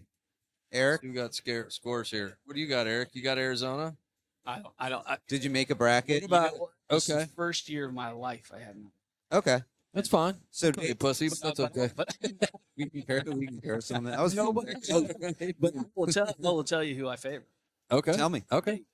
You like Dayton? I did. All right. Well, Arizona's up 43, I 35. am not a big fan of West Coast basketball. I think it's soft. You know who I used to really love? There's a Though? stat on that. They haven't won since It's soft. 1960 or It's soft. something. Lou Holt from Arizona was the man. Remember him? Lou Holtz? Holt. No, It was Lou, right? Lute Olson. Olson? Loot. Yeah. Yeah. I said Lou? I said Lou. Lou Holtz is the Not Holt. legendary I thought coach his of last Notre name was Dame Holt. Fighting Irish. You can take Notre Dame. Don't even say it, dude. All right. Okay. Let's move on here, Timmy. We got next. You got Kansas and Gonzaga. Yeah. You know what? I got Gonzaga winning the whole thing. I'm a big Zags guy. Yeah. I just think they're always in. They always play hard. You know, Yeah. they're always there. It's just one of those times people are going to be like, yeah, they're always there and they never do anything. Do you have another one? I agree with your choice, Timmy. Selling some bikes today. Hey, Adam told me they were going to be selling some bikes today here. They must have some Huh? kickers. Yeah, get the crew. We should get a guest down here and be like, hey, what did you buy? So Tim, All right. Hold on. Gonzaga, I know everybody talks about them all the time, but this year they are sleeper. Like Oh, not they're many sleeper, people yeah. are talking about them. They're sleeping. I just think fundamentally they've always been there. Fundamentally, they just didn't have that extra depth to keep rocking some points on the board. And if they get, I mean, I have them winning. If they can get past this Kansas strong team, they got a good shot. They got a, they got. Yeah. This. Let's move it. We got Michigan What State. about you? Oh, Gonzaga, Kansas. Yeah, I got Zags. Yeah, that's what I got. Yeah, both picked it. Yeah, I picked the Zags, but I Zags think I on got the them. board. I got them beat. I got them getting beat in the next round. I'm gonna go Tim's route of saying, I'm behind. I'm gonna come do something different. Yeah. Jayhawks. Okay. Jayhawks are hot, buddy. They put up some points the other It's day. okay. You know what, man? As long as Purdue keeps getting just don't talk about Gonzaga. I love how people aren't talking about it. and that's where we'll end it. All right, Michigan State, North Carolina. UNC. All right, I think I got North Carolina myself. I don't think I picked Michigan State. Only one game. The only thing I got to say on that is the Izzo factor. Well, Izzo is The dude he's always Bullshit there. is- Yeah, let me pop here. I want to see what I actually got there. I'll go with North Carolina. Man, I dropped Izzo's the man. I dropped Teddy in my freaking pool. I was actually doing. Yeah, I got UNC I'm 10. a Dookie fan, so I got freaking UNC. hate I got UNC on that one. So UNC on the Yep. board. All right, moving on. Washington State, Iowa State. Come on. I took Washington State in the did? first round. So this whole projection is right on. Did you watch Iowa State just Dude, whoop they're- Houston's ass? Those corn. Hey, listen, those corn eating, plowing during the fields, season, right? Those And dudes they're are hot. in the Big 12 Yeah. championship. Yeah. They don't mess around, man. Their ass. I'm one of those guys that I recognize it, but even Floyd Mayweather getting away a round or two. Yeah. He's a perfect 55 and out. Here comes a good one. Oakland and NC State. Well, Huh? first of all, I think I'm going Iowa State. Oh, you're going? Yeah, I'm going Iowa I'm State going for sure. Iowa Yeah, State. there's no doubt. Yeah. Iowa State. Yeah. That has been my pick. That will be my pick. Yeah. Okay. Oakland, NC State. NC State's going to win by 20 Well, because Oakland cannot be that hot. I mean, I had Kentucky, so you can't go I'm that- out. You can't be that hot. Okay. I don't know, dude. Oakland is they're fire. I mean, You can't- if I had to pick that game right now, just out of just pure heart pick, I'm picking Oakland. Yeah. You can go that route if you want to. Oh yeah. So you're going Oakland. Yeah, I'd go Oakland on a game. So The way for- they performed do the you other think night against Kentucky. Do you think Kentucky played a good game, or do you think they slept on Oakland? That's a good question. I mean, how could you not? I mean, from the history of the program, you would say they fell asleep, but then I think that's kind of dissing, Like, did Oakland a little Oakland bit. truly beat? they shot the lights out. Dude, And that you kid, cannot- what's his name? What's the Yeah. kid that just? He's 26 years So old. here, did you hear the story on I this? did. You told D2, me he's this. a 6-year season. Yeah, but did you hear the story? He should So- be doing that. So the other night, He should be draining. yeah. So the other night on, I don't know who was telling me. Maybe somebody told me the story. Anyways, so they kept panning. You know the kid at the end of the game that missed a couple free throws. Did you guys see the game? I didn't watch it. For Oakland. I He missed a didn't. couple at the end of the game. Well, anyways, his dad is a photographer for, much like your dad, his dad's a photographer for, I'll just say a company. I don't know who it is, but he was shooting the game, right? The coach for Oakland has been there for 40 years. Yeah. Oh, what a great story. The photographer was his first recruit. The team's photographer. That guy, then his son was shooting the free throws at the end of the game. That's awesome. That's awesome. Dude's That's a been great- there for 40 years. Yeah. I mean, Fellas, that's the 80s. Yeah. It's a long time. Huh? is this their first? I mean- is this their first appearance in a tournament? No, they've had, I think. They've been there a couple what they times. say. But they've lost. Yeah. It's been like Man. 20 years. All right, I'll let's tell you what, though. I took NC State in the first round. I truly did. They're a good team, man. Yeah. Uh, Unfortunately, I think Oakland's done. Yeah. They're done. They keep focusing on that guy. I mean, it's a team. Well, I think everyone's gonna be like, look, I know we're not a Cinderella, but if you focus on this kid one more time, and Yeah. that team played strong. The cat's out of the bag. The cat is out. You're right. The cat's out of the bag, You but focus your defense on that dude, it's over. Exactly. And you shut him down, I think that game's a whole. I don't think they even make it. And all right, let's move it on here. So, Tim, you say NC State. I got Oakland. Eric, we're not sure about you yet. NC State. NC State. All right, here we are. Moving on. Texas, Tennessee. Eric, let's start with you, bud. This is Yeah. a good one. So I loathe Texas just because I'm a Notre Dame fan. So I just, out of sheer, everything comes back to Notre Dame with me. So just know that. And I love the state of Tennessee. So let's go Vols. All right. Yeah, I'm picking What do Vols. you got? I got Vols in my bracket, so I got the Vols in the Final Four. Whoa. Whoa, Yeah. yeah, really? Oh yeah, Whoa. they're a sneaky. call. They're a sneaky team. Good Yeah. call. Sneaky team. Go Horns. Okay. All right. Okay. Go Horns. All right. Let's go. Cowboys in Illinois. Duquesne. Did anybody- There's a guy in my office. He was reading off the bracket. And Yeah. He goes, "Who's this DeQueensy team?" I'm like, "Dude, come on." The Duquenezies. Illinois, Cowboys, is- baby. Put your money in a pot, fill your bracket out. Yeah. Don't worry about it. Duquesne. Just put your money. Duquesne. Duquesne. Let's go, Duquesne. So anyone here take Duquesne in the first round? I did. Yes, Tim, you gotta be killing it. I took the I'm Cowboys doing in the pretty first well, round. but I could very much lose this week. Yeah. Or tonight. Oregon and Creighton. Okay. Late nighter. Oregon and Creighton. I'll say, They're talking about Oregon like playing well. Right Yeah, Oregon's Oh, playing might be. pretty. Let's see who I got here. so who's got Duquesne? Hold on. I don't have Duquesne. I picked him in the first round. I did not have him moving on. I Same. did not. I have I Illinois. mean, I don't know. Yeah, I got Illinois You can't. too. You can't. I mean, Big Ten teams are going. I mean, Yeah. I think Illinois is going to go deep. Let's see here. Who do I have? Where's that game at? I'll say this: they don't have the strongest path to prove Illinois. Yeah. I mean, I got Illinois. UConn's got to. Yeah, you want to win this twice. We're gonna make you prove it. Yeah. What do you guys think about James Madison? You think they got? You think they got a pathway? You know, I'm gonna coin this from your daughter because she said this first. She stayed up for the game. I love Cassidy. God love her. God I love mean, her. She told me, Fiery. and I was hey, you better stay up. You got a 9:40 tip off. I'll be asleep. And then come to find out, I'm the one asleep, and she stayed up for every waking minute. What's that song? What do they play at the end of the tournament? One shining moment. One shining moment every waking minute. Man, she said something to me today about JMU, which was eye opening because I kind of picked up on is they're trained to draw fouls. That's what she took, and I was like, you know what? I said, are you mad about that, or are you? That's my daughter. Huh? Yeah, Yeah, dude. I was like, so are you mad about the loss? Or you just like impressively outcoached. She goes, well, yeah, it's impressive. Like they were very fundamentally composed about drawing fouls, and they capitalized. They said that's. I will say Talk I about watched the methodical. first half, and they're some hard nosed kids. Yeah, Like they're going to the hoop, 100%. and that'll serve them well, and So- they get good guard play too. I mean, we'll see. I think. I don't know. I think a smarter team will outsmart them. Put it that way. All right, let's skip to the Final Four. Who do you got in your Final Four? Ooh. I can tell you I got him on.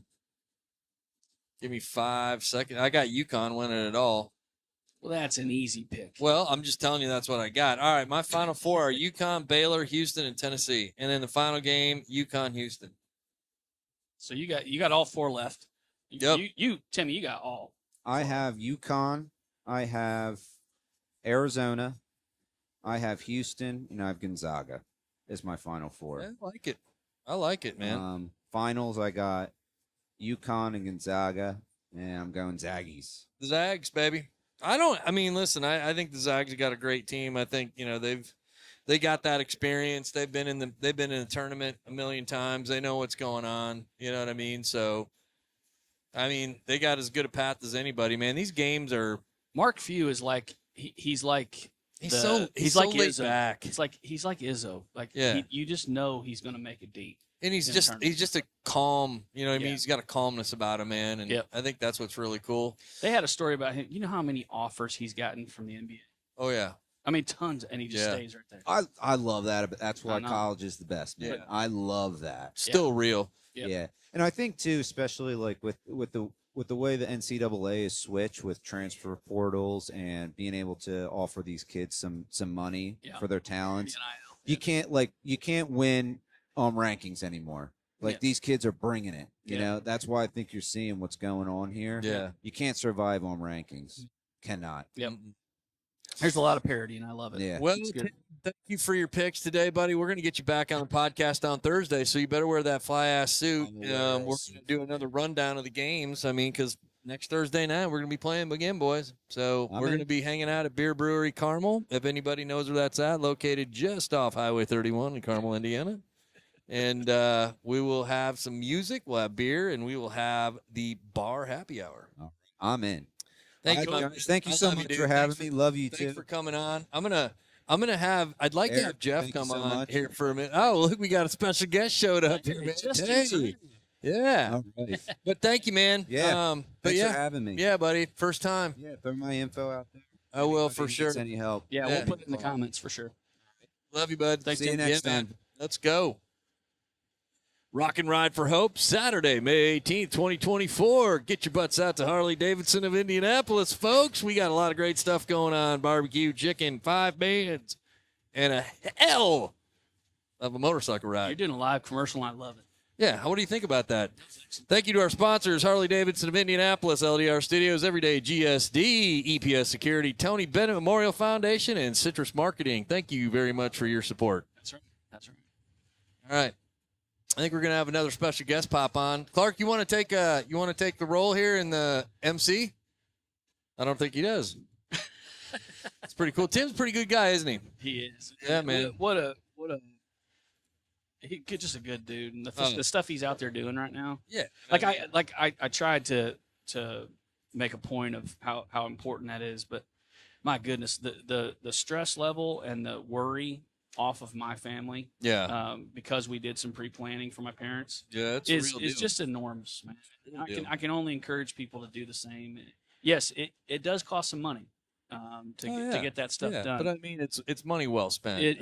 We've learned, like I said, we've learned a lot from just Sherry and I in terms of our own planning. But you know, it's a peace of mind because you know we anytime you talk about loss, I mean, it's just tough on a family. And so if you can remove some of the shit that goes around it, it's a big help mentally. You know what I mean, for the kids and for the family. And Tim always has told me, you know, man, it's if you can just allow yourself the grieving time, that's the really what you want to do. Not have to worry about what color invitations are and what kind of food you want and, you know, all kinds of other shit that kind of goes on with it. Let's see what Clark's doing there. Oh, look at that. I kind of dig that one. That's a nice little spot on. Hey, did Tay want to come on?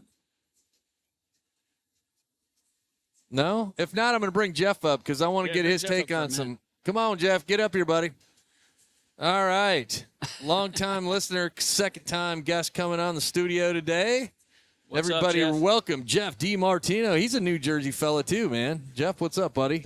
Hey, here's the deal. I'm going to give you a little advice on the microphone. Get up on that sumbitch just like I am, okay? This good? Yeah, that's Right good. there. I just want to make sure. Can you hear us okay? I got you perfect. I All see your right. little ones and twos contraption. Yeah, so check this out. We can pop over different camera angles, huh? We got a live view going on right here. Maybe Clark can move that over for us a little bit. Hey, Clarky. Clark. Yo, Clark. Hey, Clark.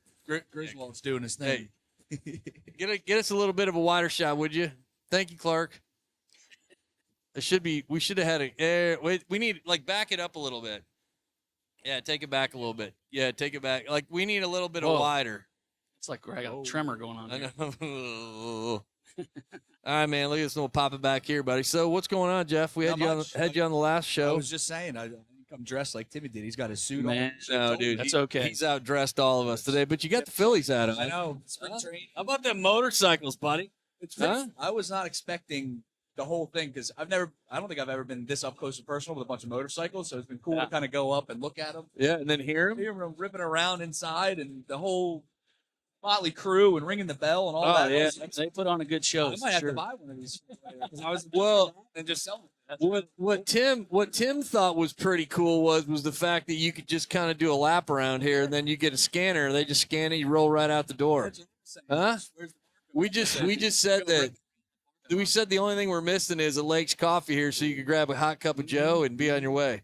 Huh? Get them a little curious. All right, Jeff. So, you know what we do here at Building a Refuge. We're here to talk about mental health. But, you know, since it's NCAA weekend and we did this with Tim, we're going to do this with you because we know you're a sports guy.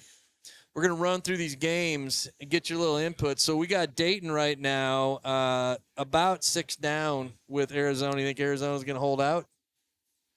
Arizona, I think so, right? They're one of the better teams. I couldn't pick my nose, let alone pick a winner in March Madness. I'll tell you that. So He said, all right, so Jeff's got Arizona. All right, here's the next I would one. think they would hold on. You would hope so, right? How much time was left?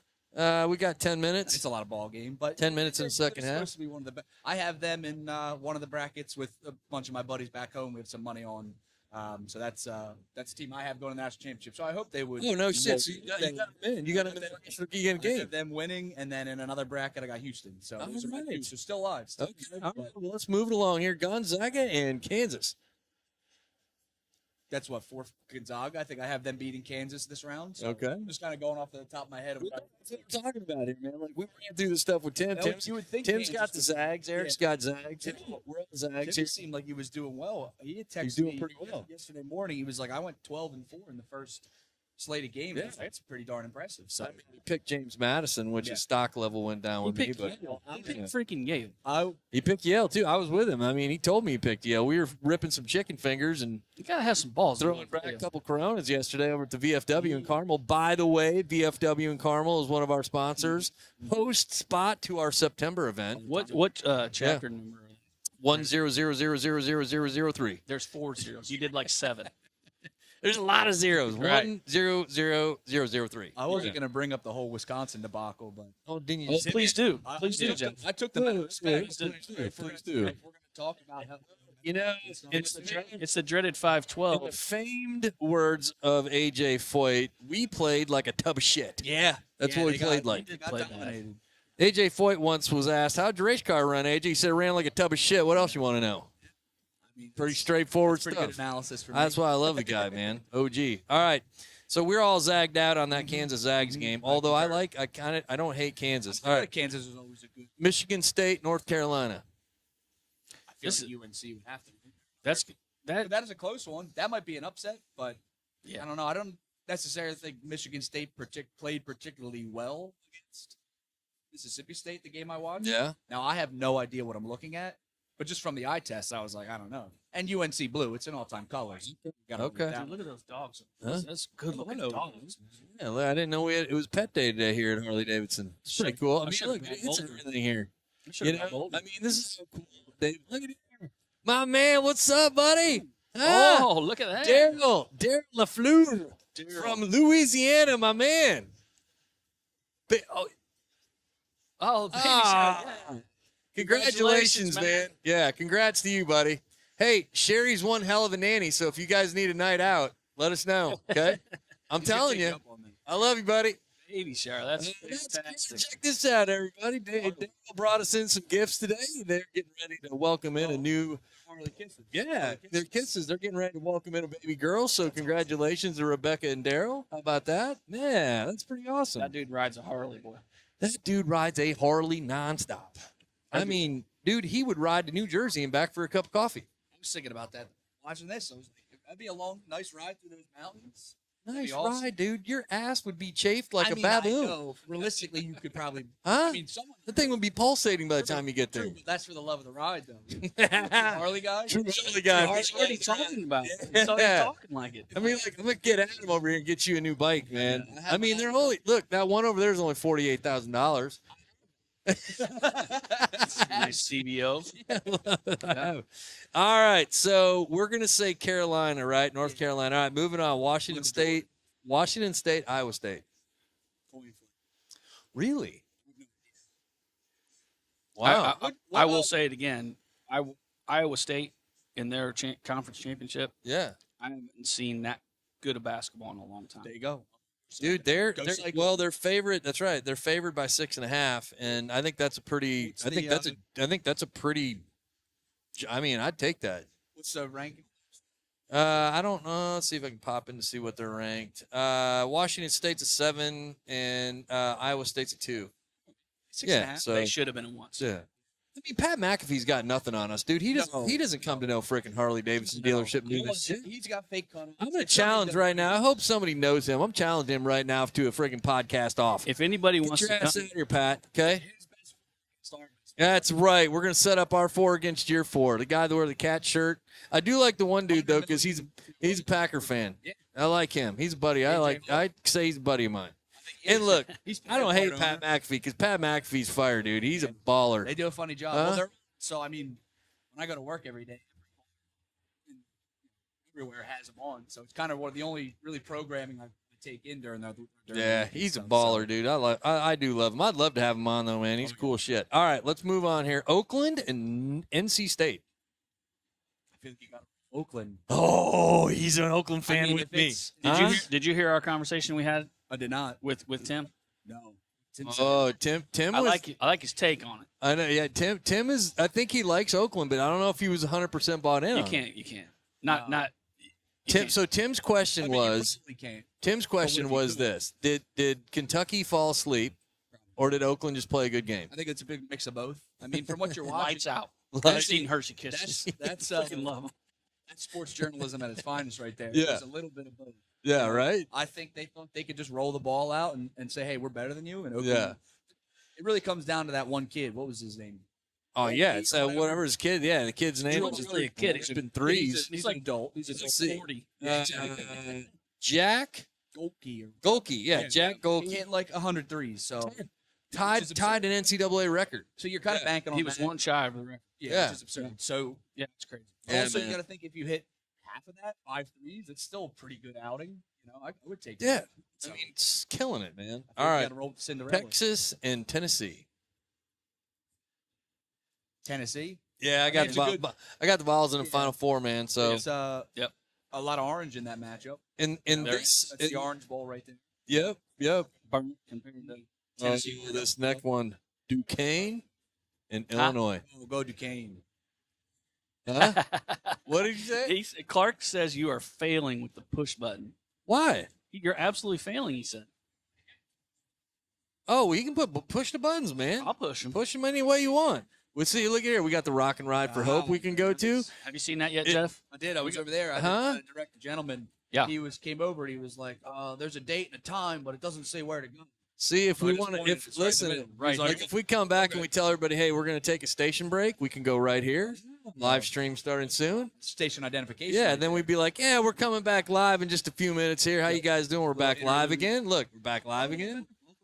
I mean, live from Hollywood. dude, this is. I'm telling you, this is real deal, dude. We're not fucking around anymore. I like the okay? fact that we've shifted to talking about sports. I love it. Yeah, I do too. Let's I keep it mean, going. That's yeah. it's a big thing. I mean, Yeah, guys. it's- I mean, well, okay. Well, here's the deal. Like, we talk no bullshit on here. Mhm. What do guys like doing? Sports, beer, and wings. Mm-hmm. And there's one Right, other and thing, but it's- motorcycles. and motorcycles. I mean, come on. We need some. I'm getting hungry. We need some beer and wings. I concur. I mean, if we had a sponsor right now that would bring us some beer and wings, I'd be glad to. I would promote your asses all day long. Okay. You never I know. can So buy this is a the call beer. out. If somebody wants to send us some wings, we can do a hot wing challenge if anybody wants to send it our way. We're still going to be here for a little while. So, Did you guys ever watch that show, Hot Ones? oh, yeah. Yeah. I never did, but I always wanted to do it. I'm That'd not be a awesome. hot guy. Like, I don't eat a lot of I mean, hot I think stuff, you're kind of hot. but I would try it. Thanks, man. I love you, brother. I love this guy, man. All right, here we go. So you say the Cowboys or you saying the Illini? Oh, I didn't know Duquesne was the Cowboys. Yeah. You know my hatred for Cowboys. Ah, you're going to line Gotta out, go. dude. Yeah, yeah. I like Duquesne. I like I the like. See, this is what I love about people's picks. party Well, line. You know, Like- I mean, I'm serious. Like you're like, I can't. I'm not rooting anybody for fucking Cowboys. No, if it's the Cowboys, man. No. You So see, you're- coming back to Notre Dame, he goes back to the Cowboys. that's exactly right. You have to Yeah, figure right. it A line in the sand. I did bet on Duquesne the other day. The only reason I like Duquesne is I like the color of their unis, that I blue and agree. yellow. They looked like they were like they couldn't even see on TV. It was like shadows running out. Like this is pretty awesome. Right? Yeah. I like their color, and I mean, I don't hate Illinois. I'd like to see Big Ten do well. So I mean, True. I picked Illinois in this game, so I'm going to stay with that pick. I got to stay with Illinois. All right, Oregon, Creighton, Ducks. What's Creighton? What's their mascot? I don't even remember. Let's see what they are. Probably Oregon. No, aren't they like the Blue Jays or some shit like that? Looks like a bird of some Yeah, I sort. think it's a bird. Damn bird! You guys need dirty birds. I'll Yeah. go Oregon. You know, a little Pac-12 love before I got they're- Creighton. They're going. I got Creighton in that role. Yeah, we'll see what happens. I mean, Oregon's not. They don't mess around. I mean, they're a full real team. I do like their court when you see it, and they Oh, got, like, yeah. the forest kind of inside the 3 yards. Yeah. and stuff. I always thought that was Oh, pretty their cool. court. Yeah, It's sweet. sports. Something their different. sports- You know, something different. Why not? It's dope. It's fire, man. Fired up Yeah. everybody. So that's what we got going on today. We could look at tomorrow. Let's see what we got. Yeah, what are We the skipped the Sunday? Final Four. Yeah, we didn't get Tim. We didn't. Oh yeah. Well, Yeah, you guys haven't won the whole thing now. I got UConn. Yeah. I told you I didn't fill out. Oh a yeah, I bracket. didn't fill a That's bracket. also respect that. It's my first year ever.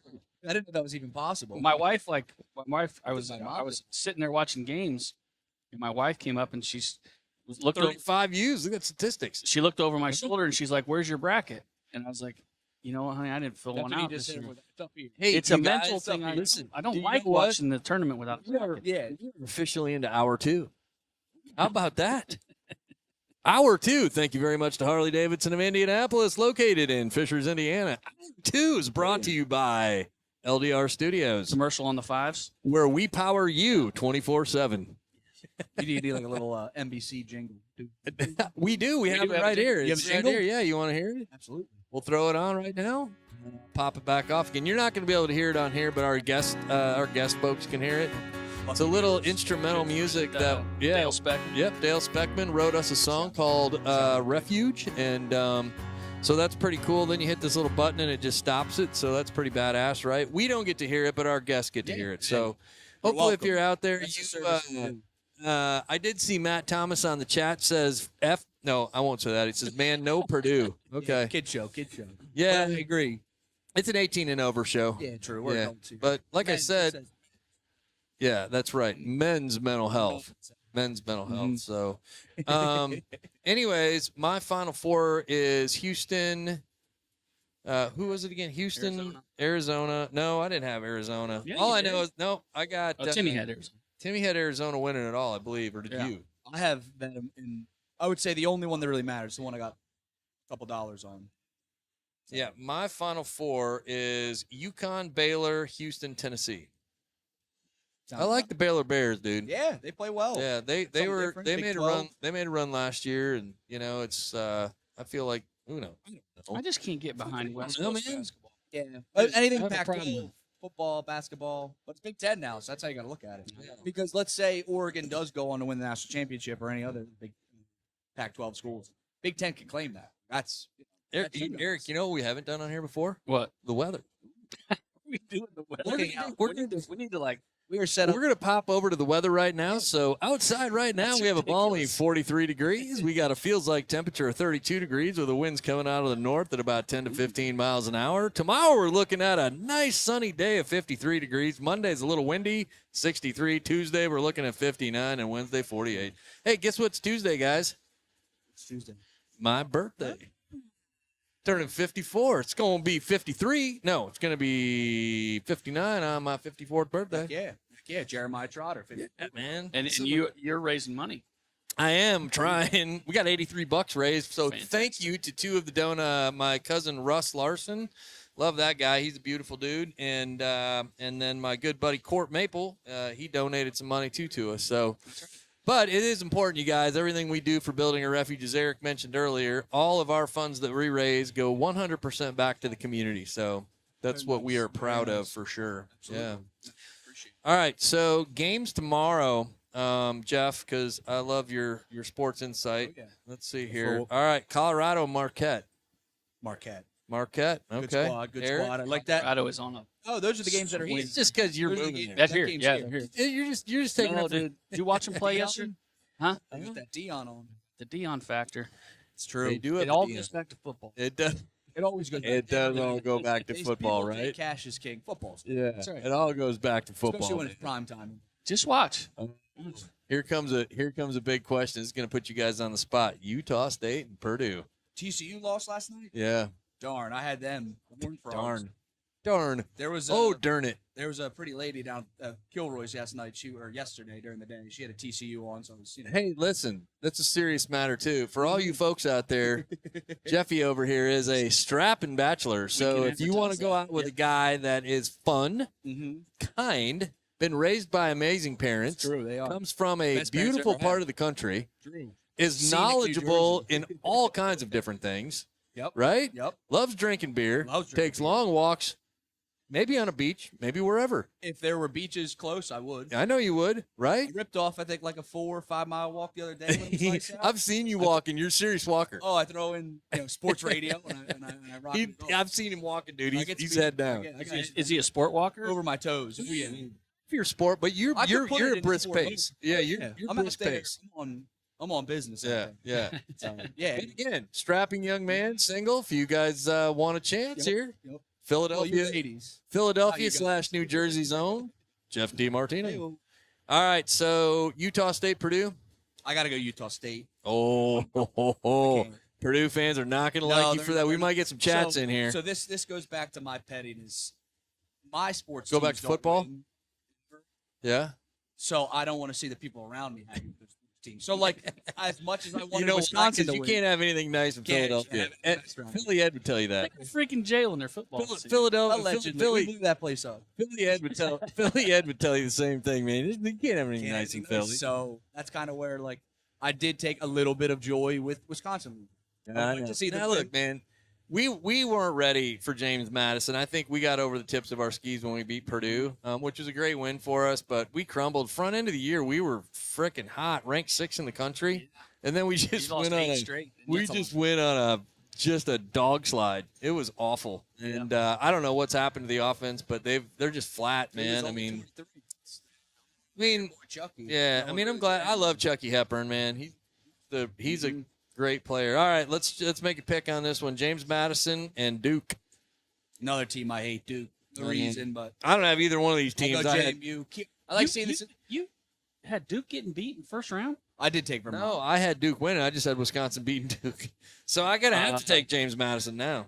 I mean, I would like to see him win. Who doesn't want to see a 12 seed move on? I concur. I'm All always right. down for. Who doesn't want a upsets. 12 move on? All right, this is going to be a good one here, man. This is probably going to be the game of the weekend, if you ask me, man. Clemson, Baylor. Baylor. These are two hot teams. That's a football matchup. Screw Yeah, that that's a game. weird. Well, I'm just telling you, it's going to be a hot ass game. That's a weird. So, That's like the Chick-fil-A bowl. No, I got, free I got Baylor winning that because I got Yeah. them in my Final How about Four. Baylor So, on that? all They right. put up what, like 100 and something. Oh points the yeah, other day. yeah. They put up triple digits. They were. All right, And I didn't Grand, even know Clemson played basketball. Grand Canyon and Alabama.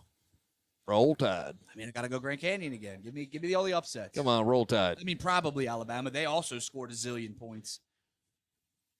You hate him. I know you hate Alabama. Oh. Yeah.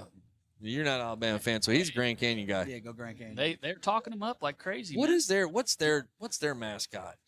It's just a big crack in the ground. I rocks? wish it would tell me that. Like, They were the immediately. Grand Canyon Doesn't Rocks. tell me though. Doesn't tell me who they are.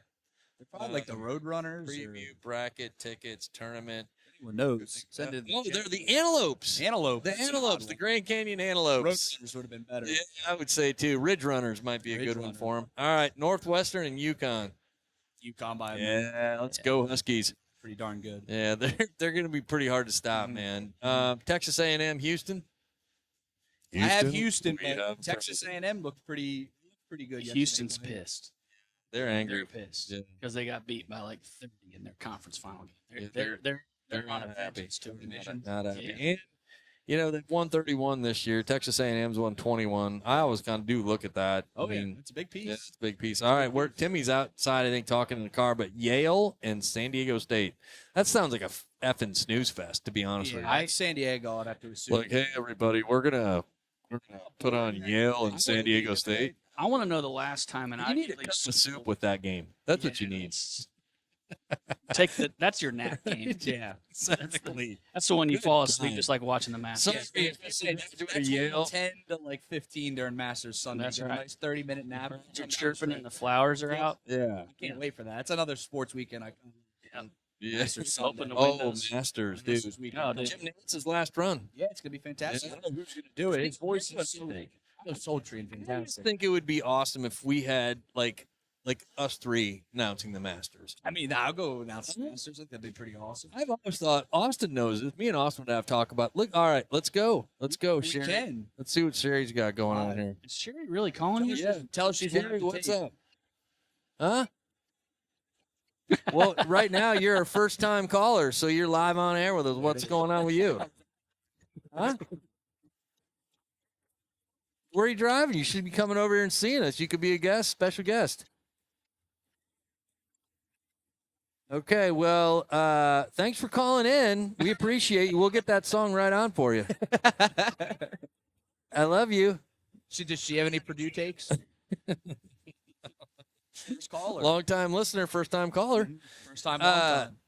I forgot what I was going to say a minute ago. Oh, well, we're talking about the Masters. What I was going to say is I just think it would be really fun to have some just local bros like You this. guys could probably a live stream where you have, you do See, I think you'd get in trouble for that. so you do it. You have the Oh, watching the yeah, game you and could you're just just we could be sitting back. watching it like over there. We could green screen it at You know, Cars. hey, at Mike, that Clark's. might be a great idea. We might do a special. So, Mike, our senior vice president of production, Mike Parsons, senior vice president of productions. Mike, we have an idea. We think that we should go to LDR Studios located in Noblesville, Indiana, and we should put the Masters up, and we should do a live stream. Just chat up. Do a live stream of us chatting up the Masters. Probably just the final round, because good God. Yeah, no, definitely Sunday. Even like later in the day, or if you did like 2 separate sessions, like, hey, Yeah. wake up with us with your coffee at 9 a.m. for the opening, Idea. and then you have down the stretch, Sponsored. Chef Hey, dominates. sponsored by Lake's Coffee. That was in tandem. That was fantastic. We got this. You don't think we could sit there and commentate golf It's all day? looking great. Dude, it doesn't. Here I is don't, Scheffler. I really, I don't think it really matters. No, I What? think we could call anything. Scheffler's. Oh, He he's is hot right unbelievable. now, man. He's on a mission. He'll win by 5 strokes. Yeah, dude, he is ripping it. Did he already win a Masters? Yeah, he won 2 years ago.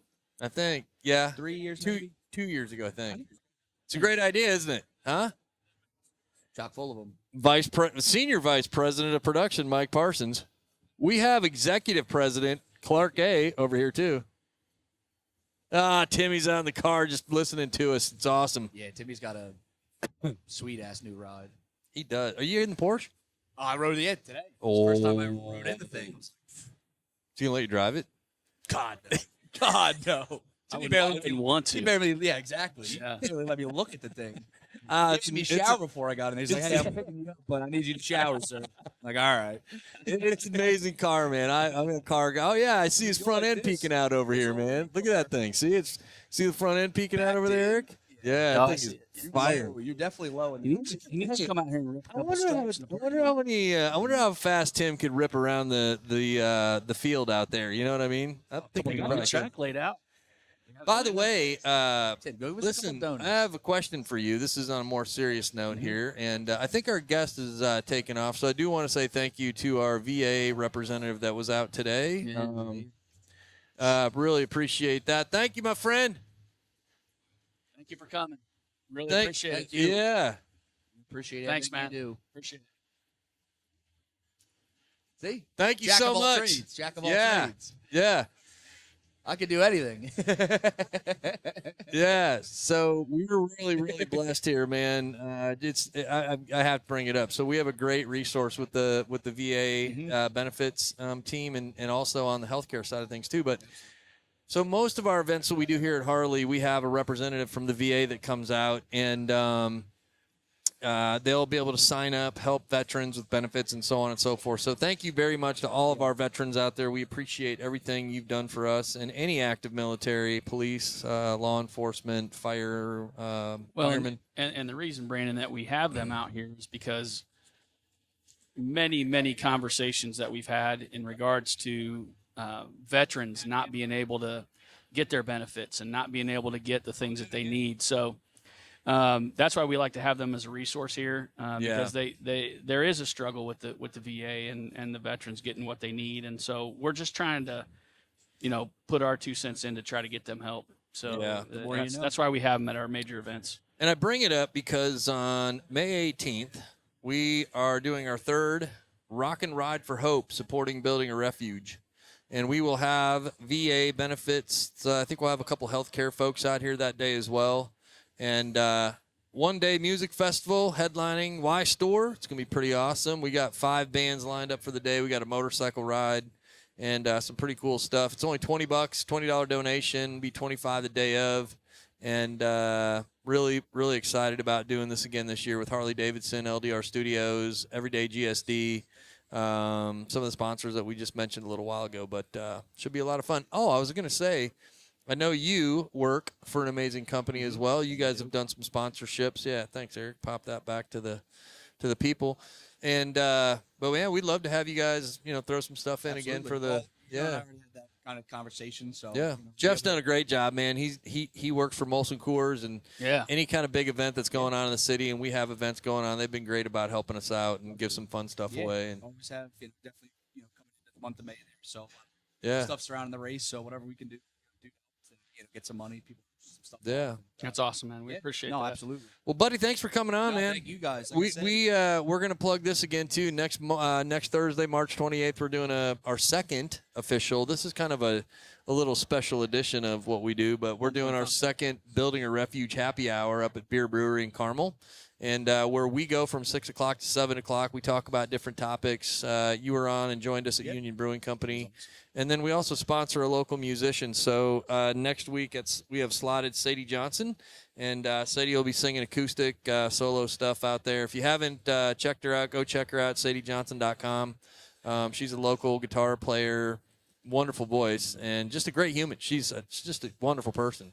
So she's going to be playing some music for us up there. You've seen Sadie. oh yeah, she does a great job. Yeah. she's very much someone you. She was at the VFW. You're kind of tuned up that night. Well, the VFW. And me, it's a great time. You know, that's why I think this. Some fun. Sadie's like, who is this fucking guy? It's Jeff. No, because we had gotten after. It was like one of those first Saturdays when you get that first 60-degree day, and you're like, Yeah. put on a shift. And Those are the I had best. texted Eric from our apartment, and he and I did a little mini pub crawl around Carmel there, and ended at the VFW, and I was half popped. You know what we need to do one day? We need to try this out too, man. We might pull this podcast over and do a pool day podcast over at the Avant Carmel. That'd be fun. I mean, I guarantee you, we get some young people coming on talking, They love you know, some real shit. We got a wide variety of people at that. Yeah. From, young like us to older people. Yeah. it'd be like MTV Spring Break. It'd be sweet. Another great idea. Man, where's our vice president of production, Mike Parsons? Let's take this down. We'll take this thing to Miami Beach. Oh, Spring break. We're gonna do some, how about Sturgis? Well, they closed down Miami Beach. Yeah, true. And they didn't know how to party like we did back in the 80s, dude. See, You here's guys the thing. ruined it for the rest Somebody of us. Now actually there's, like, did. think so. No, here's the deal. Somebody said this just the other day. They're like, why is it for spring break now that the parents have to go along? Like, what is it?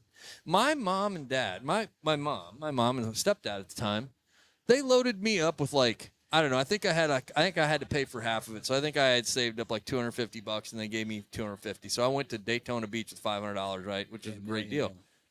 Sent me on a plane by myself with 15 other seniors in high school. We were 18 years old to Daytona Beach in 1988 I was a by myself. junior in high school. I wasn't born yet. I got in Nowhere the, close. if you're of the age that we are, Yeah. you remember the IROC. Oh, IROC Z, baby. I Hell yeah. rode in the back of an IROC all the way down Jesus. to Panama City, Florida. My mom, That's a When I- long, bumpy Is that right? ride. I came 13 home. when I came home, Yeah, I had bubbles on my forehead from sun poisoning, a pierced ear, and a black eye from a brawl we had in the hotel room. In a pair of airbrush shorts. Well, and I will tell you this: I would have come home with a tattoo, but they couldn't hit kicked the me hat, out. yeah. They kicked me out of the chair because I was too drunk. So thank God I didn't, because I would have got like I'm surprised they Susie or I was something. gonna say, So, surprised they didn't just be like, screw this guy. Let's just draw whatever. so we Face didn't tattoo. ruin it for you. We just set the tone. We They set the got tone. rules. Like they just made up rules. It's like you just can't do this. And it's like why? I don't know if my parents. a I bunch of think I've baloney. told my mom this before, but the day before I flew to Daytona Beach, my brother turned 21. So I took his. I might go to jail for this. I took all of his stuff to a local Indiana, Statute of limitations. is Statute up. to a local BMV. Second time caller. Let's see what we got here. Actually, I don't know. Second time caller, Austin Liam. What's going on, buddy? We're hanging out here live at Harley Davidson, buddy. What do you got on your mind? You want to hear something? Oh, Second caller. Well, I'm doing really fine. How are you doing?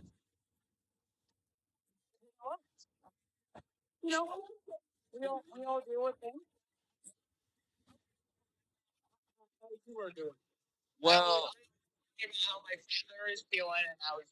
I'm feeling just fine, and I just love you for calling me and asking me how I'm doing. I got Jeffy here to the right of me. awesome. He's doing good. He's doing good, man. Where are you Sounds at? like he's a union.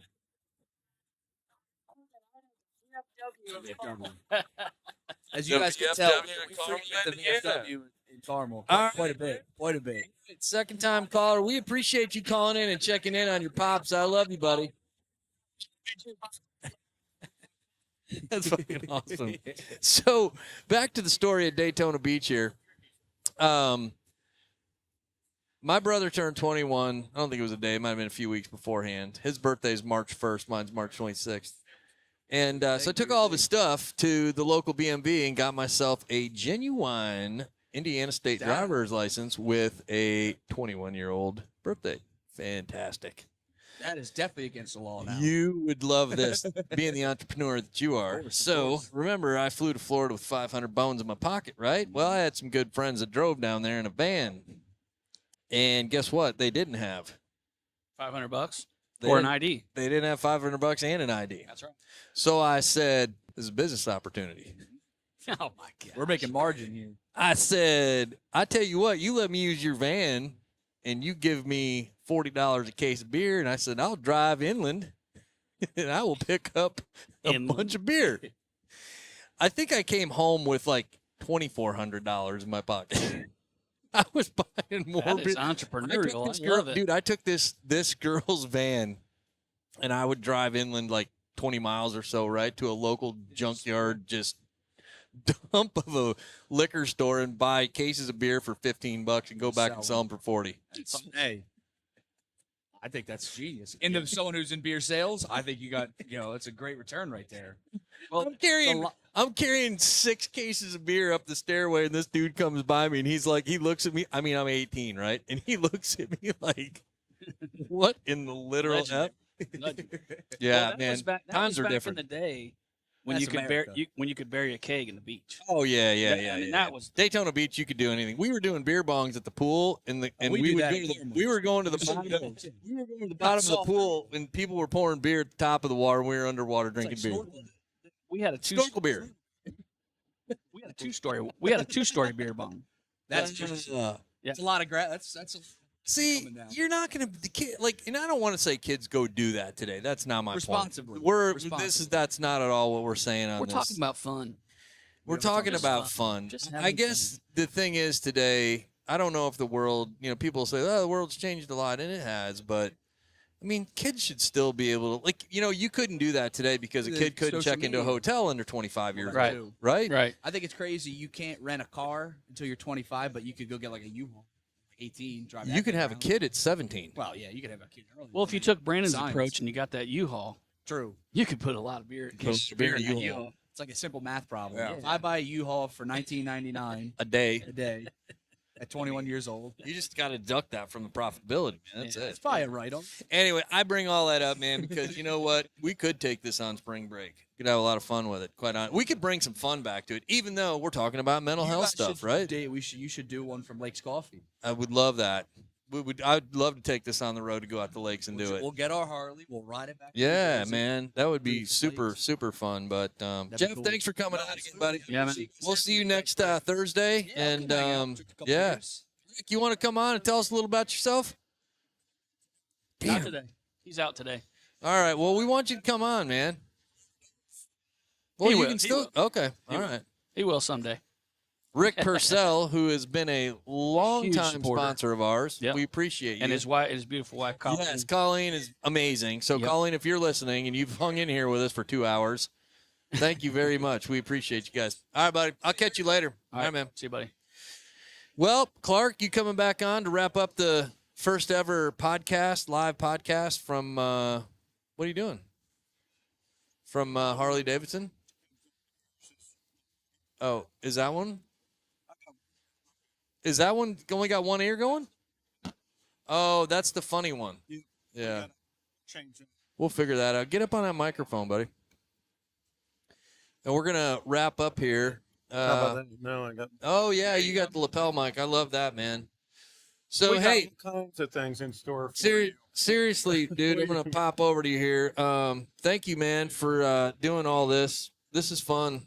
Yeah, It's a good well, time. man. Yeah, we're going to keep doing it. I think it's going to catch on, to be honest with you. We had some fun guests on today. And, oh, look at this car when he takes off. Got So, Bill Indians. We have Tim- Shills. Tim just bought a 2023 Carrera S. I think it's an S or a T. I can't remember.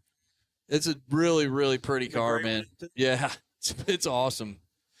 But we had some fun guests come on today, and we'll look forward to doing this again next Thursday. We're doing the Building a Refuge happy hour at Beer Brewery, as we talked about. So that'll be a lot of fun.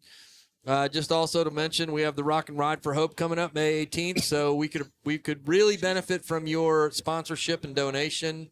Both links are on the link here. You can go to our website. You can go to our Facebook page, all that to find it. So we really appreciate that. Everyday GSD, thanks for your title sponsorship. Be remiss if we don't ask everybody if you're interested. We have 3 different sponsorships levels.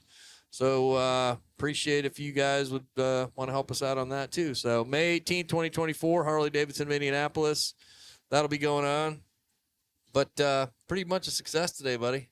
Yeah, I think we're on to something here. And Yeah. we got a few other tricks up our sleeves now. And Well, I think our run time, let me look here really quick what our run time is. I think we're like just at.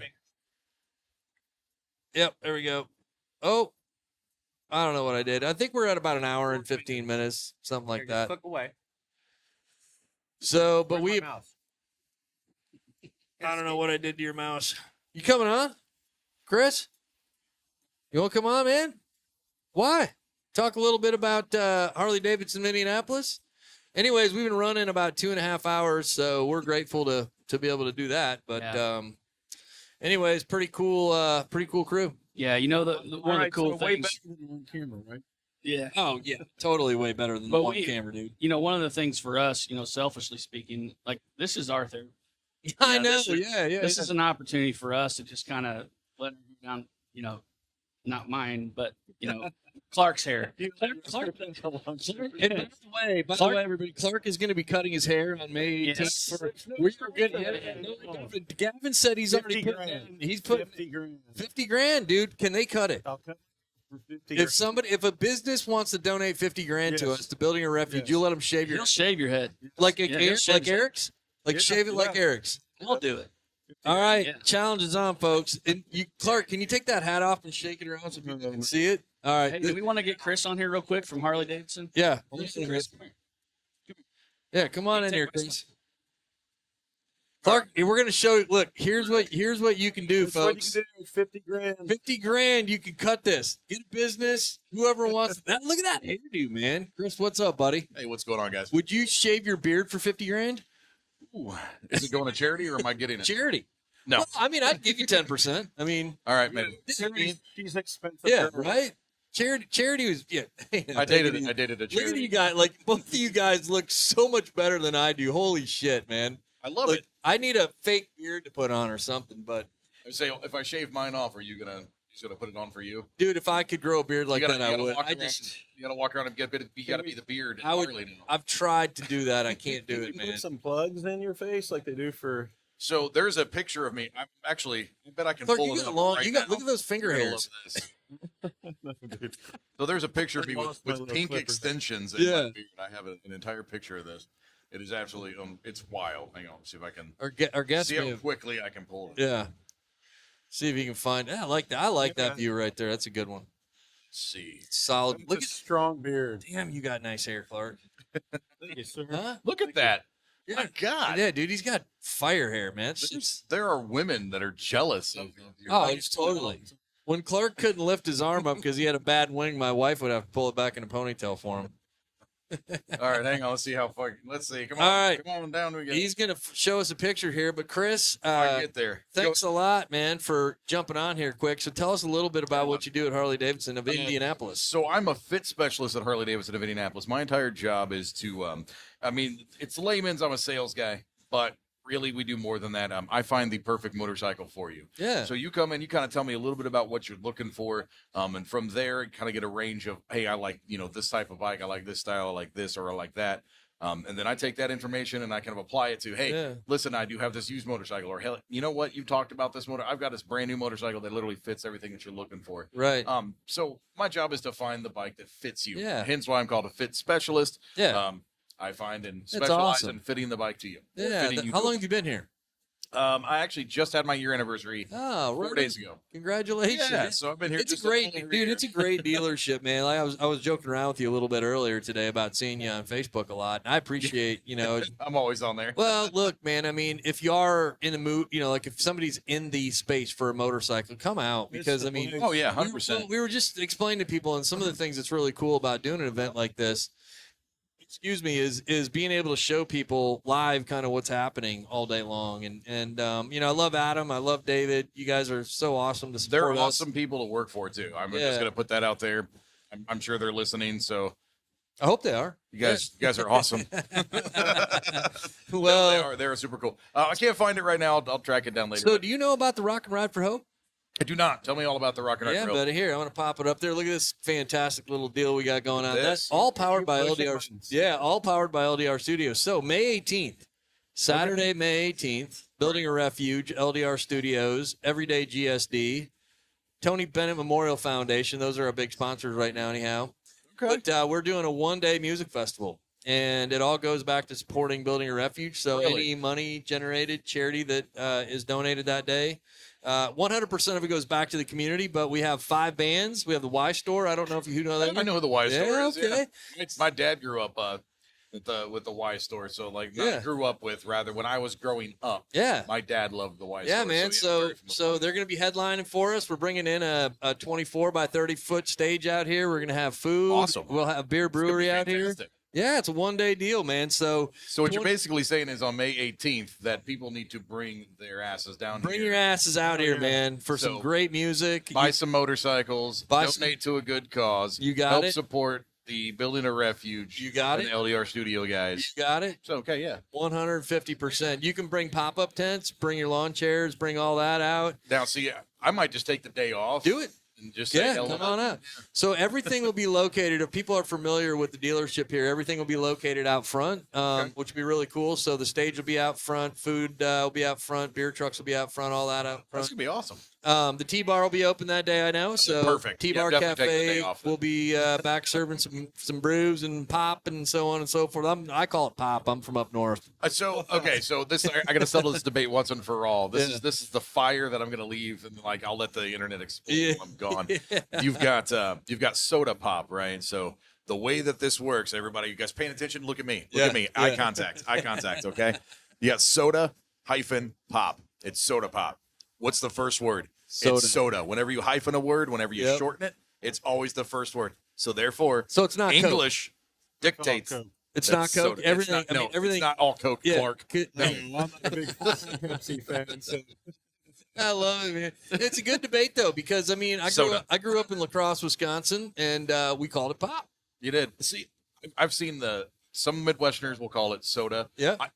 Can we all just universally agree that soda pop is the totally, incorrect yeah. thing to call You're it? not gonna get a disagreement. you soda pop? No, Yeah. absolutely not. Like that's the Yeah, incorrect you, one, right? you won't get disagreement from me, man. Perfect. But hey, I appreciate you hopping on here, man. Yeah, Brandon, it was a pleasure, man. Well, thank you much. And like I said, May 18th is going to be a fun day. So we brought some marketing material that we'll leave here and put some posters up. And Yeah, definitely. I'll leave do you that. with a couple of the cards so people want it. Please do, because like I said, I genuinely may, in fact, just take the day off. Yeah. I might grab the guys from Yeah. the All Out Riding Club, and maybe I'll bring them So- up here. And Funny you should bring that up. We're Yeah. going to pop it back up again. Let's do So it. one of my really good friends, Ryan McKinney, he's the president of the American Legion Riding Club up in Cicero. yeah, American Legion riders anyways, and they're going to be managing, hosting, running, if you will, our motorcycle ride that day. So it will be a Perfect. group ride.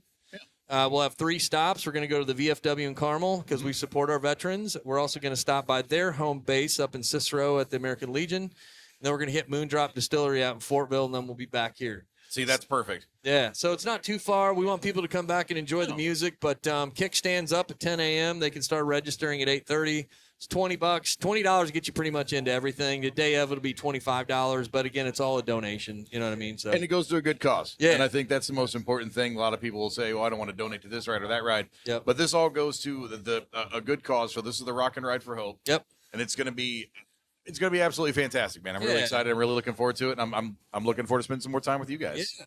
Well, we appreciate you coming on, buddy. Yeah, Brandon, I'm going to do my shameless plug and then I'm going to get out. Right? Do your plug. All right, hey guys, you guys got to come down to Harley Davidson in Indianapolis. You got to check us out. We're 126th Street in Fishers, Indiana. I'm hanging out with the guys from Building a Refuge at LDR Studios. They are absolutely phenomenal. You guys make sure that you like, subscribe, check out all the channels that they have to offer. And of course, if you need a Harley Davidson motorcycle or any type of motorcycle need, come see your boy. I am the beard down here at Harley Davidson in Fishers, Indiana. You guys have fun. Brandon, My Clark, man. guys, take Dude, you got a radio voice. You need to take That's that. 'cause I didn't- Sexy voice. I didn't do my radio, so like I actually have a radio station.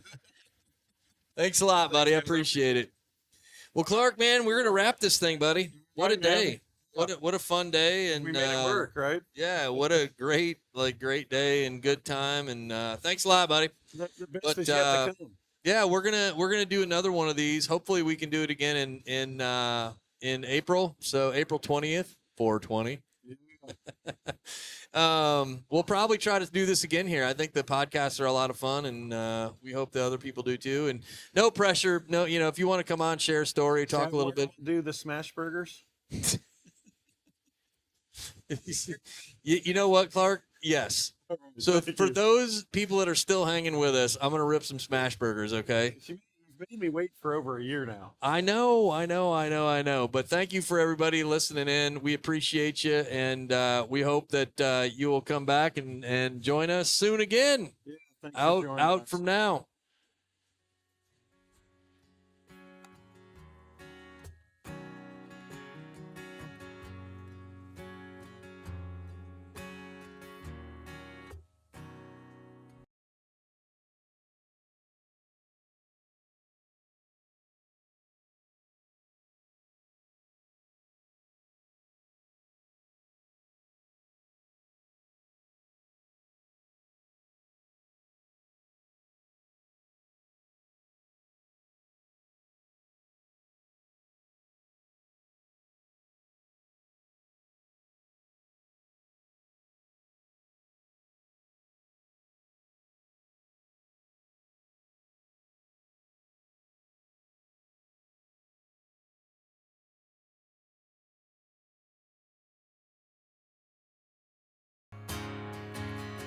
Build me a refuge, somewhere I can run to.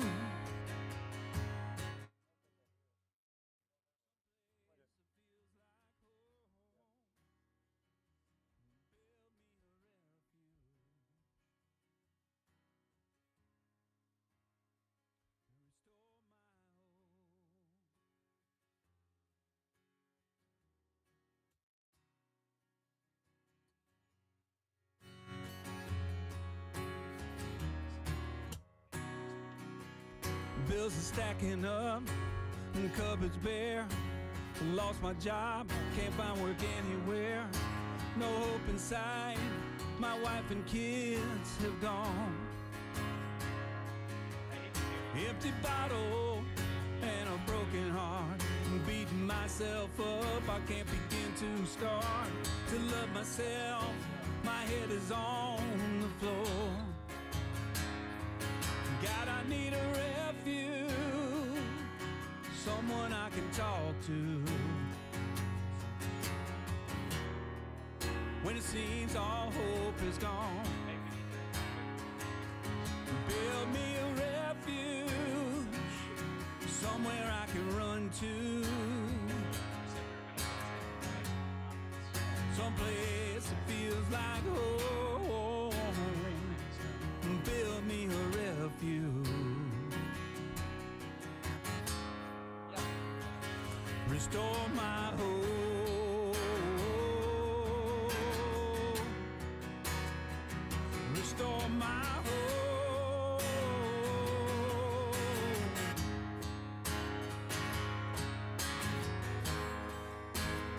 I was standing on the ledge when Jesus took my hand,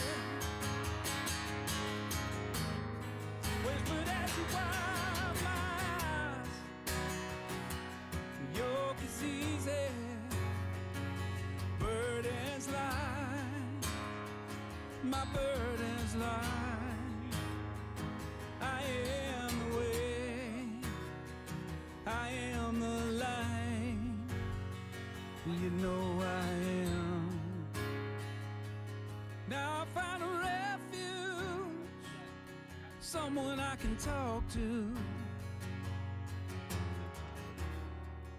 All hope has been restored. This is my refuge, something to hold on to.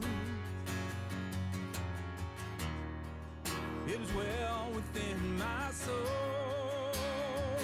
Jesus built me a refuge, someplace I can run to. A place we now call home. Jesus built us a refuge, and it gives us hope. And it gives us hope.